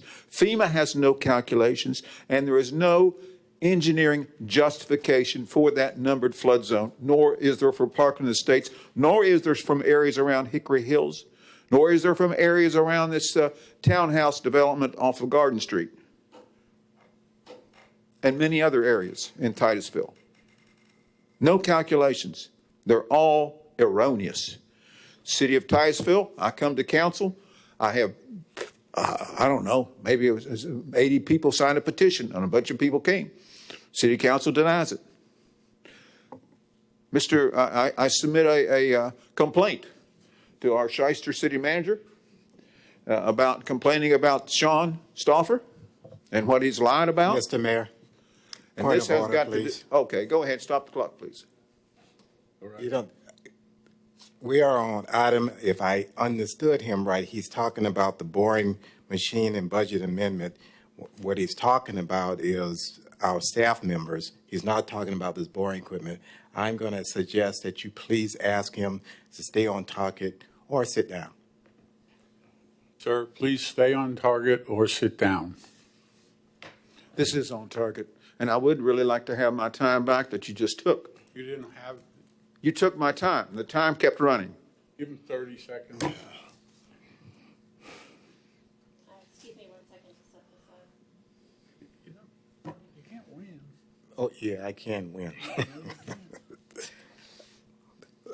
Mr. Mayor, before she starts, I think we need to have a discussion, the council have a discussion about the structure of what we're trying to do here. We're on the consent agenda.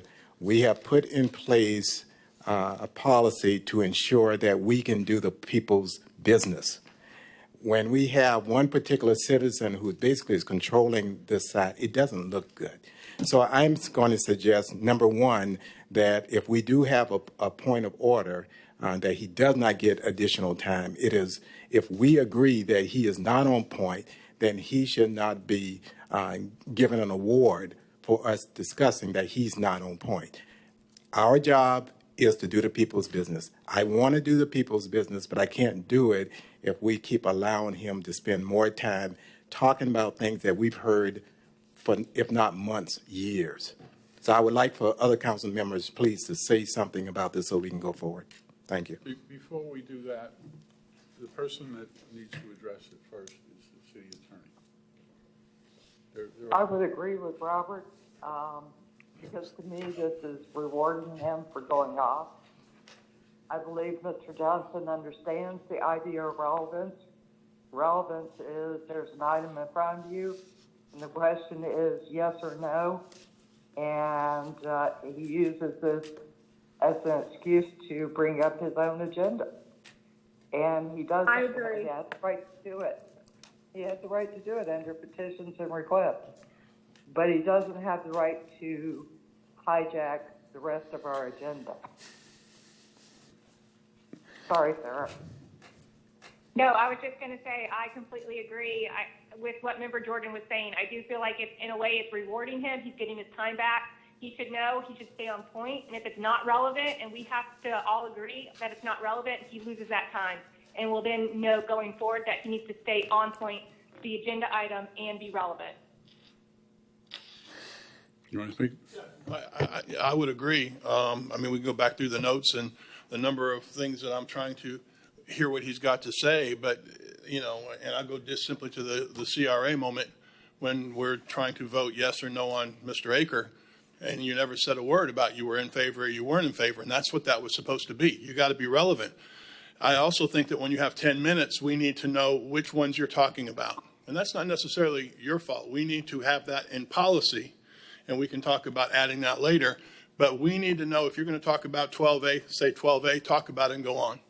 12B, go on. 12C, go on. But I would also agree that when you're not relevant and the mayor says you need to be relevant, that doesn't give you a right to reset the clock. Because we spend more time talking about how much time you've lost than we do about the topic. So just stay relevant. Talk about the topic. Mr. Diesel? Okay. City Attorney? Well, I concur with the comments made by your council members. Your rules require, specifically under consent agenda and other items, all comments must be relevant to the agenda items being considered by the council. Under decorum, the mayor shall caution any person who violates these provisions and disrupts the proceeding of the council, and they shall be directed to comply. One of those provisions is all comments must relate to the topic at hand. Persons who fail to comply as directed, as cautioned, shall be ruled out of order, forfeit remainder of their speaking time on the agenda item under consideration, and be requested to return to their seat. So as you've heard your members say, we certainly are here to do business. We have an open forum under petitions and requests to which citizens can speak on any topic they feel of relevance to you. But when it comes to an agenda item, they need to be relevant on that agenda item because that's your time to do business. This is a limited public forum for you to do your business. Other people want to speak as well. So you have every right to ask your speaker to be relevant to that agenda item. Mr. Mayor, I have one point of clarity. I have something to say first, please. Okay. It's very logical, but I'm confused by what you have told me prior about him going to court and us getting into a situation that will be abhorrent, because if we do something that gets to court, we probably all have to go to court and testify, and he may win. So There's no guarantee. I personally, I don't disagree with anything anybody said here, but I don't want to play into his game and wind up in court, him walking away with $250,000 or something, because he admitted last week that he wanted to go to court. And I don't want to see that, at least not on my watch. So, anything else? Yeah, I just add, make it real simple, and go ahead and get accused of having an athletic background, and that's okay, because sometimes it's really good. But every game we've ever played, we got rules. And when you break the rules, you get a flag, and you get penalized for not following the rules. And you know the rules are to stay relevant, but we're not doing that. So I feel like we've got to follow the rules. And that's all we're asking you to do. Follow the rules. Stay on topic. Be relevant. That's all I'm asking. Mr. Mayor, I just need clarification for what the city attorney said. The item that we're on is the consent agenda. If he doesn't stay on topic, if he's on item A, B, C, and we've said, point of order, he's not on target, he gets to sit down and he doesn't get to come back up for item D. I need clarification on that. That's correct. Now, under our rules, you'll ask him to be relevant and give him a warning to be relevant. He needs to be relevant on that agenda item. So yes, it's ask him to be relevant, give him an opportunity to be relevant, and speak again. If he can't at that time, according to your rules, you'll ask him to sit down and forfeit his time because he's choosing not to be relevant as to the consent agenda. Okay. Thank you. Start his clock up again, please. Yeah, thank you for allowing me to speak at this agenda item. And look at what you've got. You've got a bargain deal. Which agenda item are you on? You've got a bargain deal. If you're going to interrupt me, just stop the clock. You got a bargain deal. In other words, for six items. Stop the clock, please. Okay. Which agenda item are you on, sir? I'm talking about all of them. I don't want you to talk about all of them. I want you to do what the rules that were just read. Okay, I'll tell you which items I'm speaking on. I'm speaking on items 8A, 8B, 8C, 8D, 8E, and 8F. You have You And have if I'm had multiple- 4 minutes. Let me speak now. You have had 4 minutes, whatever's been used. You have to identify, according to what I just heard, and correct me if I'm wrong, you have to identify the item you were talking to at the moment you were talking. Ready? Yeah. Okay. I'm talking about item A, B, C, D, E, and F. If you multiply that times 3, that's 18 minutes.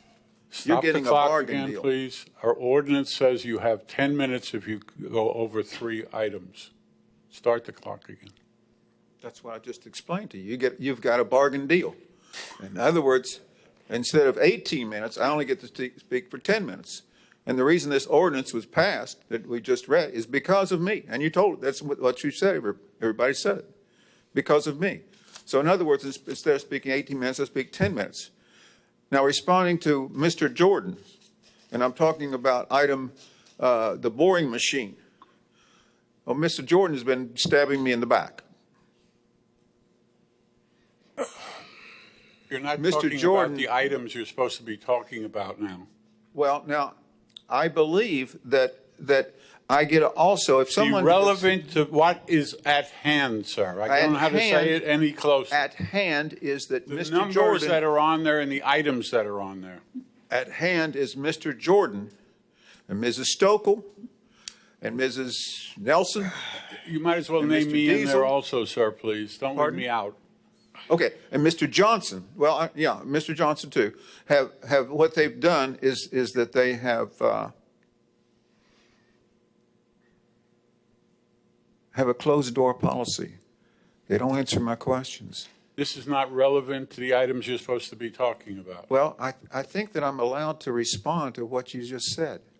I didn't ask you anything. You didn't just ask me, thought you I did. asked you to get Mr. relevant Jordan to what's said, going Mr. on. Jordan said that I'm doing this because of this and such and such. He and didn't such. ask you any questions.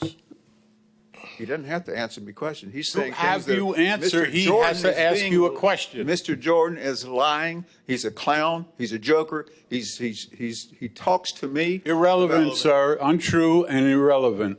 He had private conversations with me that he doesn't want you to know about. Point of order, Mr. Mayor. Mr. We're on the consent agenda. I would please ask that you have him sit down. If you can't stay on the agenda, I'm going to ask you to sit down. I'm staying on the agenda item. Sit down, sir, please. No, I'm on the agenda item. What agenda item are you on? I told you what, No, on all pick- of them. pick First of all, and I multiplied times 3 and told you that you got a deal. And then I said I'm on the agenda item, Mr. Stauffer, who's repeatedly lied to me, who I took to Human Resources, and then he was excused by the Shyster city manager. And that's a big deal. That's a big deal. You have in the city of Titusville people who are lying and lying and lying You are and lying. supposed to be relevant to the items. This is a big deal, and you need to take care of it. I would love to take care of it. Yeah. Point of order, Mayor. Second. Go right ahead. Okay, you can stop the clock. Is she going to talk? Stop the clock. Oh, my God. I'm not going to argue over that. Do I have to stop the clock or not? No. Let the clock run, please. All right, okay. You let me talk. Okay, so what I've done on item 8C is I've approved that. I sent a card in for approval. On item 8B, I sent an approval card on that one also. On item 8A, I said... You're asking questions that haven't been asked. We're asking you to go do what you're supposed to do. What do you mean? What do you mean? Gosh, I'm just telling you Sir, what I put in. You're out of order, sir. and No, you're I'm not out of order. disrupting this meeting. I'm talking about the exact item, and I'm telling you what... One of the officers, please come up here and show him his seat. I'm not moving to my seat. You'll have to remove me. Step away from the podium, then. No. Officer, wait a second, No. officer. Officer, step away from the podium. Step away from the podium. Not doing it. What do you recommend at this point, City Attorney? Pursuant to your rules of decorum, Persons who fail to comply as directed shall be subject to removal from the council chambers or such other actions as may be reasonably necessary to enforce your regulations. Do you want to sit down or do you want to be removed? I'm not sitting down because I told you exactly the I'm items not that I'm asking even going. you, I asked you one of two things. You either sit down or you get removed. I'm not sitting down. He's asked you to please relinquish the podium so we can have other speakers come. Otherwise, that's disrupting the meeting.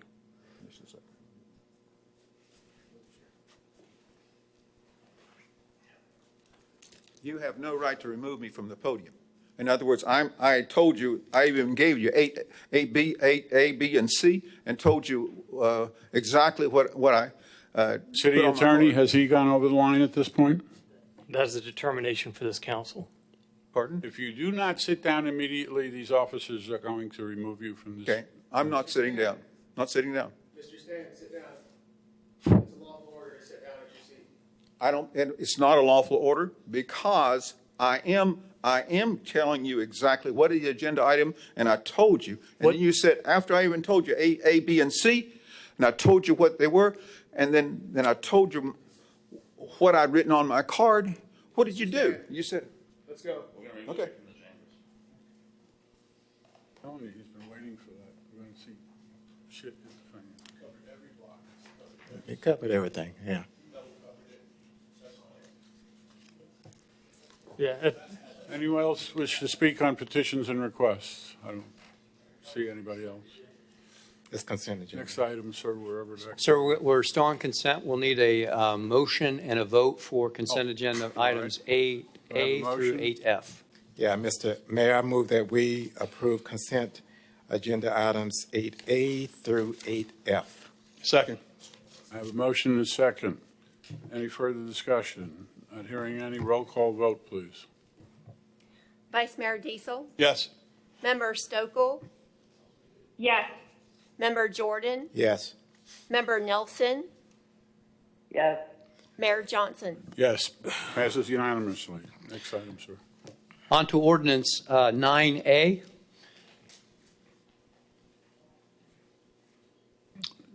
Yep. Yes, sir. This is under 9A, ordinances, second reading, ordinance number 16, 2020.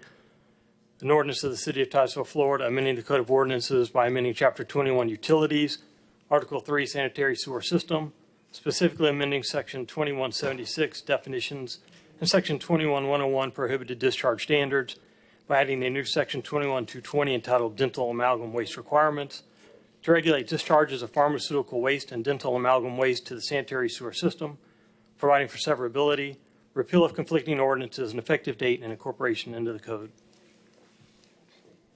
The United States Environmental Protection Agency has promulgated rules regulating the discharges of pharmaceutical waste and dental amalgam waste to the sanitary sewer system. The enforcement of these rules have been delegated to the Florida Department of Environmental Protection, which requires owners to publicly owned treatment works like the City of Titusville to complete code revisions to come into compliance with new rules. This ordinance will update the City of Titusville's Code of Ordinances to reflect the national standards for regulation of discharge of pharmaceutical waste and dental and amalgam waste into the sanitary sewer system. In response to FDEP and EPA rules, the City of Titusville has already implemented the dental amalgam waste discharge regulations in all active dental facilities connected to the Titusville sewer system, and they do comply with the dental amalgam waste regulations herein. Staff, do you have any presentation on this?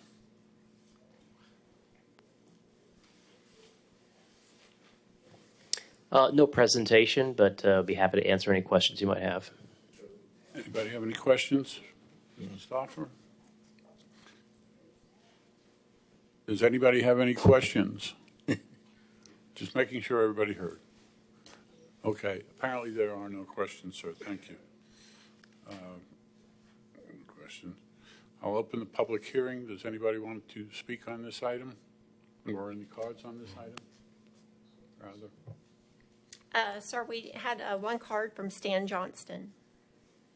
I don't think he's with us here. He's not here. Okay.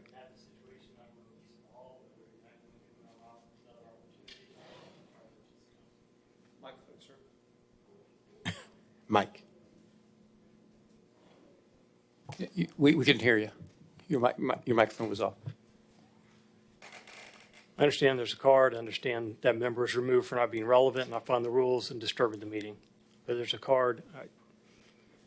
What are you recommending? No, I'm not recommending it. If the mayor wants to, I don't know the status. You're the city attorney, sir. I'm asking Right, what well, you recommend. I don't know what's going on out there. I don't either. Could I suggest a recess? Fine. Have a 5-minute recess. Be back at 20 up. Look.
Tell them to go ahead.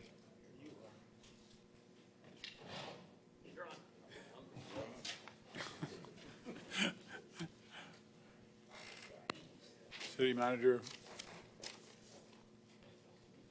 start wherever you think appropriate.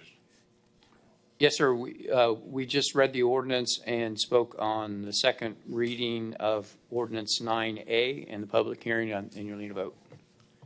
Okay, so we're at the roll call. We're at a motion in this. Mr. Mayor, I move that we approve ordinance number 16, 2020, regulating the discharge of pharmaceutical waste and dental amalgam waste to sanitary sewer system. Second. I have a motion and a second. Any further discussion? Not hearing any. Roll call vote, please. Member Stokel? Yes. Member Jordan? Yes. Member Nelson? Yes. Mayor Johnson? Yes. Vice Mayor Diesel? Yes. Passes unanimously. Next item. And on to 10B. This is the first reading of Ordinance 17, 2020 and 18, 2020. Ordinance number 17, 2020, an ordinance of the City of Titusville, Florida, amending the Code of Ordinances by amending Ordinance number 60, 1988, which adopted the comprehensive plan of the City of Titusville by amending the land use designation on approximately 4.53 acres of land located in the Verona subdivision on Prosecco Lane, Moscato Drive, Fortuna Way, and Verdello Place with parcel ID numbers 23, 35, 10, 50I, 23, 35, 10, 50J, 23, 35, 10, 50K, 23, 35, 10, 50V, and 23, 35, 10, 50W by replacing the conservation future land use designation with the medium density residential future land use designation and providing for an effective date. An ordinance of the City of Titusville, Florida, amending ordinance number 5, 1993 of the City of Titusville, Florida, by amending the zoning map made a part of said ordinance by reference, by replacing the open space and recreation OR zoning district with single-family high-density R1C zoning district on approximately 4.53 acres of land located in the Verona subdivision on Prosecco Lane, Moscato Drive, Fortuna Way, and Verdello Place, with parcel ID numbers 25, 35, 10, 50I, 23, 35, 10, 50J, 23, 35, 10, 50K, 23, 35, 10, 50V, and 23, 35, 10, 50W, and providing for an effective date. The Planning and Zoning Commission considered this item at their September 16th, 2020 meeting and recommended approval via a vote of 5-2. This is your first reading. The second reading and public hearing is scheduled for the regular City Council meeting on October 13th, 2020 at 6:30 p.m. First reading, no further action is necessary. Next item is old business. We have none. Next item is new business. Mr. City Manager. This is back to the, on 12A, we had no old business. This is Imperial Towers Apartments at 2825 South Washington Avenue, National Registry of Historic Places nominations. The state of Florida of the Historical Resources has sent an application for the nomination to the National Historic Places from the owners of 2825 South Washington Avenue, the old Imperial Towers, now known as Dream Space Coast Apartments, to the city. The city is a certified local government, and as such, the city's Historic Preservation Board, per Section 29118 of the Historic Preservation Code and per the National Historic Preservation Act, shall receive all nominations of local properties to the National Registry of Historic Places following the regulations of the Florida Bureau of Historic Resources, and provide recommendations on the nominations to the Division of Historical Resources. Section 29118A of the Code states that the Historic Preservation Board shall obtain a written recommendation from the City Council regarding the nomination to the National Register. Nominations to the National Registry of Historic Places allows the property owner to pursue federal tax incentives in the renovation and designation of the historic property. The applicant has also indicated an interest in applying for the city's Historic Preservation Tax Exemption Program, which will require the applicant to apply for the property to be designated on the City of Titusville's local Historic Registry of Historic Places. Staff recommends approval of Imperial Towers, 2825 South Washington Avenue, National Register of Historic Nominations application to the Historic Preservation Board. Thank you, sir. Staff, do you have any comments on this item? All right. Council, do you have any questions of staff on this item? I have one, Mr. Mayor. You are first, sir. Oh, no, I'm sorry. The vice mayor is first. Well, I would just say, I don't have a question. I'll defer to you real quick there, Member Jordan. But I had my words earlier in the day and in the meeting, and I will be supporting this. I did not realize how many little issues there were to become a historical site. But I will say, from somebody who was here in 1965, it's a very historical building in our area. So I would certainly be supporting it. All right, thank you, Mr. Mayor and Mr. Vice Mayor. Just so you know, I'm very pliable. And as I said, I was neutral to negative before, but I learned a lot last night. So it does, in my mind, have some historic, whatever that word is. But it's kind of interesting that this thing was built 7 years after I was born. So it is pretty old for sure. So also, I do have a question from you, Ms. Busaka. There was a bullet in the presentation that says if we do the national, we could also do the Titusville. I don't know what that is. The Titusville Register. What does that do for? It's a voluntary program where they can come in. Now, to their advantage for that program, they would have they possibly could get some tax exemption. In the case of the National Register, there is nothing that talks about how they can change the building, or they can do anything up to and including destruction of the building. Right. In the case of the local register, there's a review required and a certificate of appropriateness before they do any major modifications. You may remember that recently the old bookstore was removed. Right. That was part of the historic listing, and that had to go to the historic board. And now the reconstruction of that building went to the historic board as well, so that they could ensure that the reconstruction of that building will look similar to the rest of the block.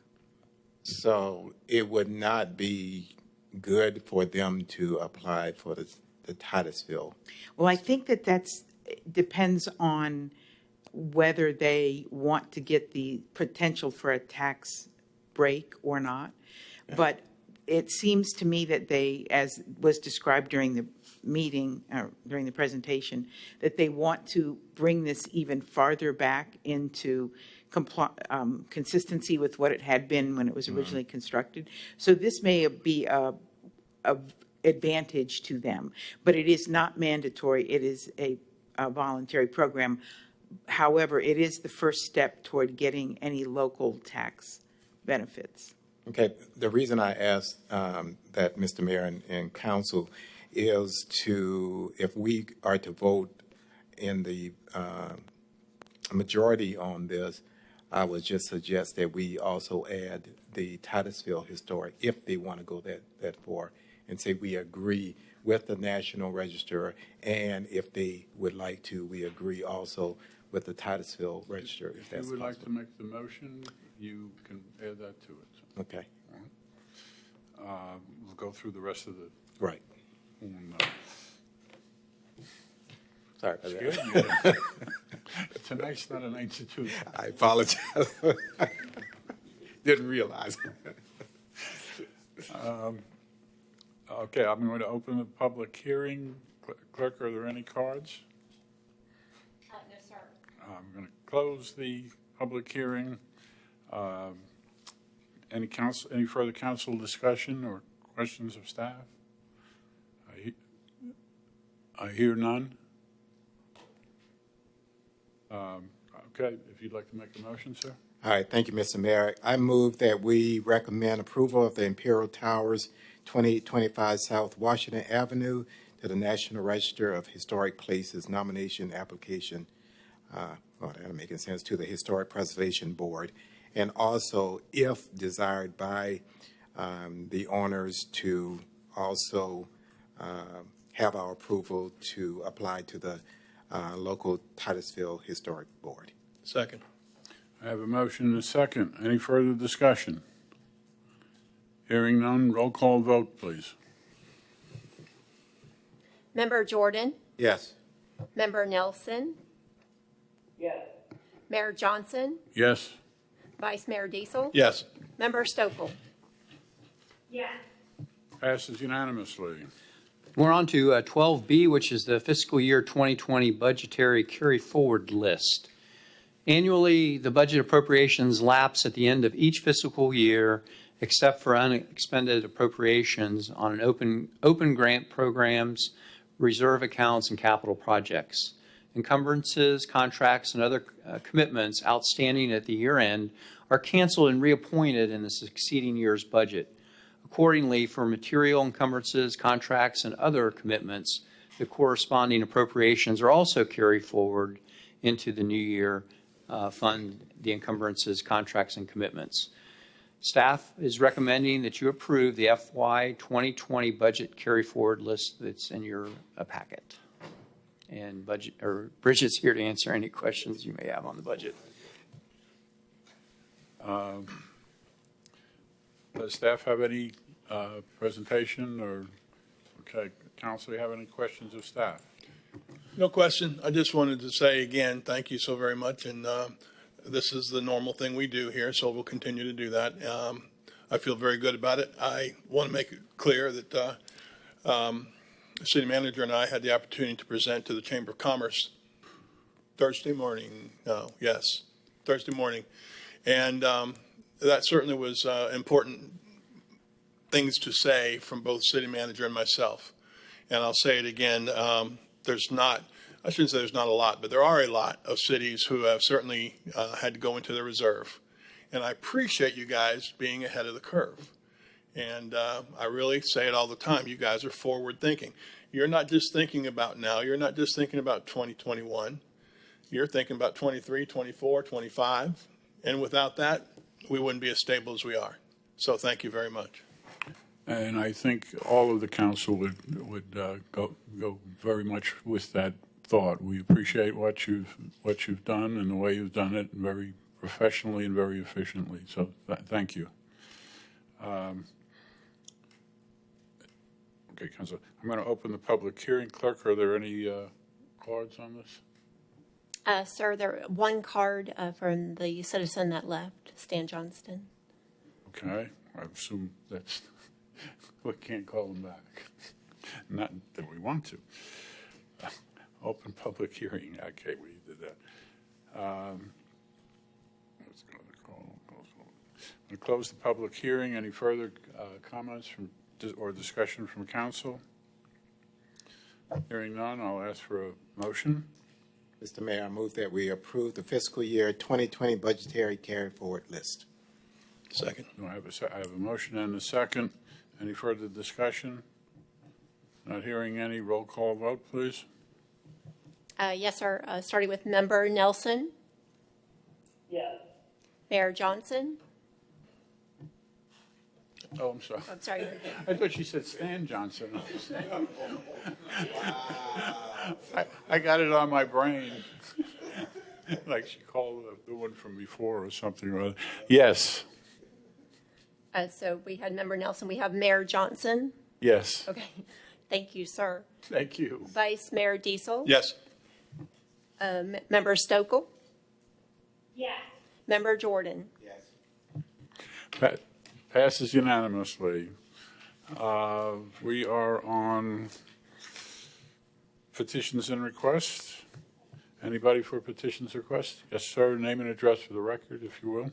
My name's Stritton Mansfield. I live at 1585 Pentax Avenue. I wasn't going to speak, but it's been aggravating me for a while. The order of business in city meetings.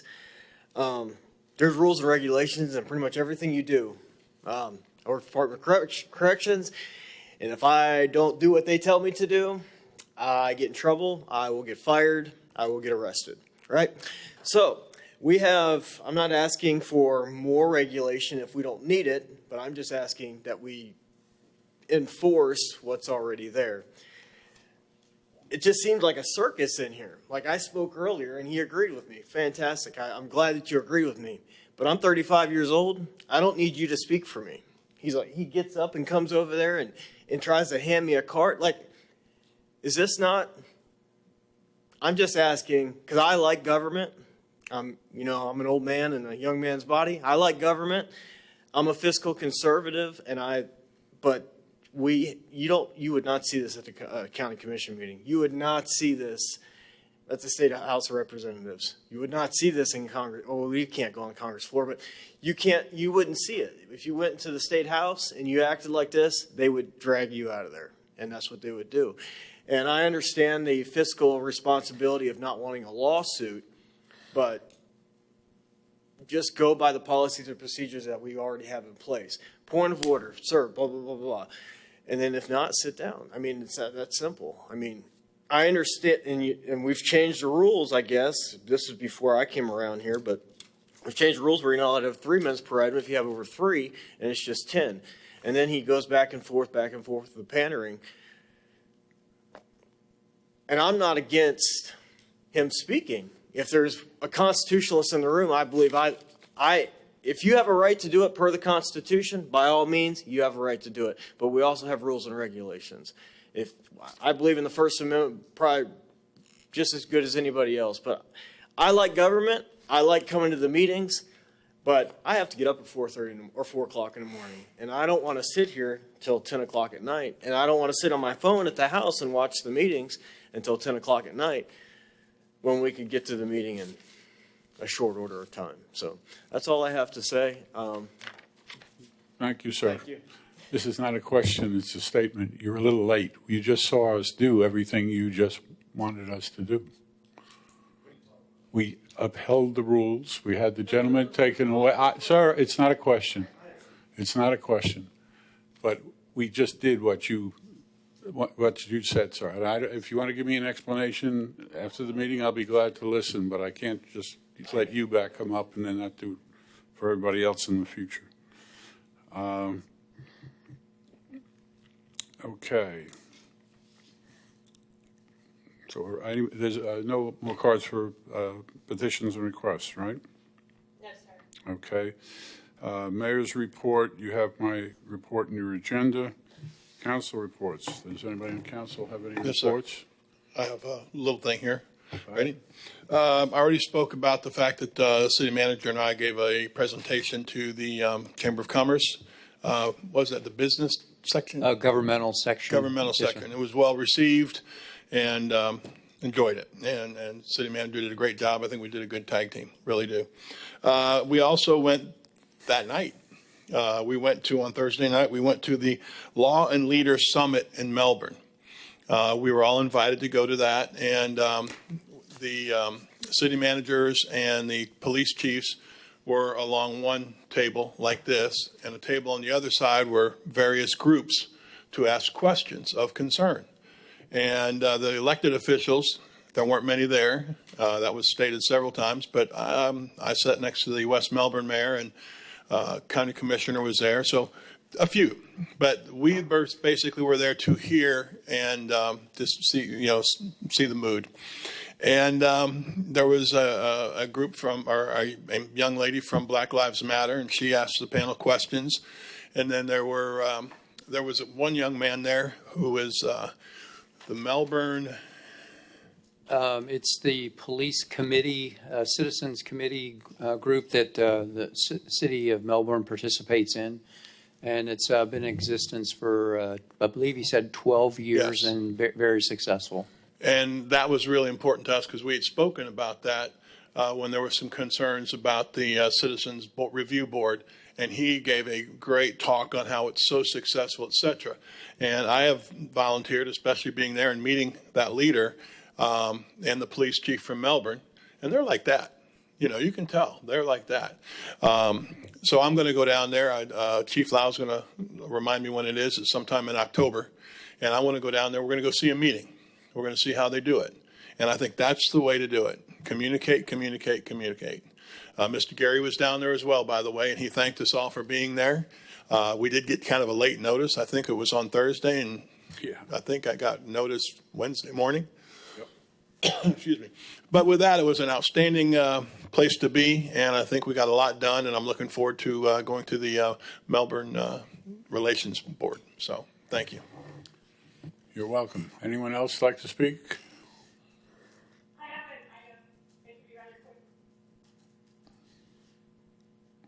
I'm not. Oh, go right ahead. I'm sorry. I couldn't make out what you were saying.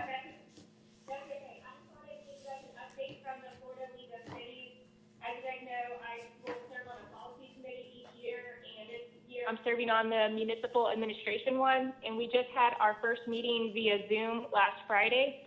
And our priorities are not finalized yet, but I do want you guys to be aware of what we are discussing in case you guys want to bring back any information at one of our council meetings. One of them is cybersecurity and hackers that hack into the government and municipality computers and their websites. Short-term rentals is another issue, just as it was last year. Virtual meetings is another issue, and I think that was brought on by what happened with the pandemic currently. Public notice, this was brought up before. If you guys remember, where we have to put out public notices in the newspaper right now, they're looking to have the option where local governments could potentially save money and do those notices via the website. Allowing for municipalities to designate smoke-free zones in public parks. There was somebody on the committee brought up an issue regarding fireworks and potentially changing the legislation there. I don't know if that's going to go anywhere.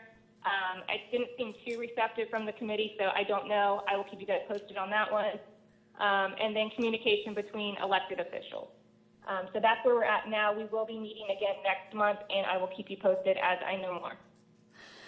Thank you. Very good. Thank you very much. I do want to go back to that meeting that you were referring to. I did after the next day, or maybe that afternoon, I don't remember.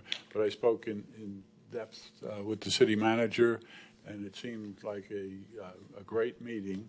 And there's a course for us to take that seems to be very effective, and I hope that this council proceeds with that. I don't know how long it's going to take, so I may or may not be involved, but it looks like the way we would like to handle things and keep communications going instead of getting in a situation where you're just arguing. So I appreciate your attending. And Mayor, if I could just comment on that very briefly, and I always brag on our police and our fire department and the staff because they're truly professionals, and we're blessed to have every Absolutely. one of them. What I think Council or Vice Mayor Diesel will agree with me on is our city is so far ahead in so many areas as displayed there, and I don't mean to disparage other cities, but the leadership of our police department's done a tremendous job of staying ahead of things and being proactive and making sure, like you said previously, Vice Mayor, that we're thinking ahead and we're not just catching up all the time. So I felt that was the message I took from part of that meeting, and I just hope that you felt the same way, sir. Yeah, I'd be remiss if I didn't say that, because he's absolutely right, and I probably should have said that. City manager, having sat there and listened to what the other agencies, and again, because if people watch this, I'm not disparaging anybody else. I'm simply saying that I was a little surprised at how far behind a lot of the agencies in our area are on things like body cams. We are so far ahead of everybody, and not everybody, most others on that. That's just one example. And I can tell you it was a big deal to the city manager because I'm sitting right behind him. And there was a point when he turned around and goes, basically saying, I can't believe how far ahead we are. And it's true. And that has a lot to do with you, city manager, and certainly Chief Lau. Absolutely true. I do want to say at the function I went at the Catholic Church last Saturday, I guess it was, to honor our first responders. One of the comments that I was very proud to make is point out that how proactive our police department and fire department is in our community. And that's why we have, because of their efforts, getting out into the community and speaking to the citizens and the children that were there. That's why we have one city and not two separate districts within the city. And it's proved itself being proactive, which is what you can do with this new, not new, I guess, but it's been there for a while, but this new, to us, way of approaching it. And that's communications, as you said, communications. That's the way to get it. Absolutely. And our police department and fire department have proved that to me, certainly. Okay.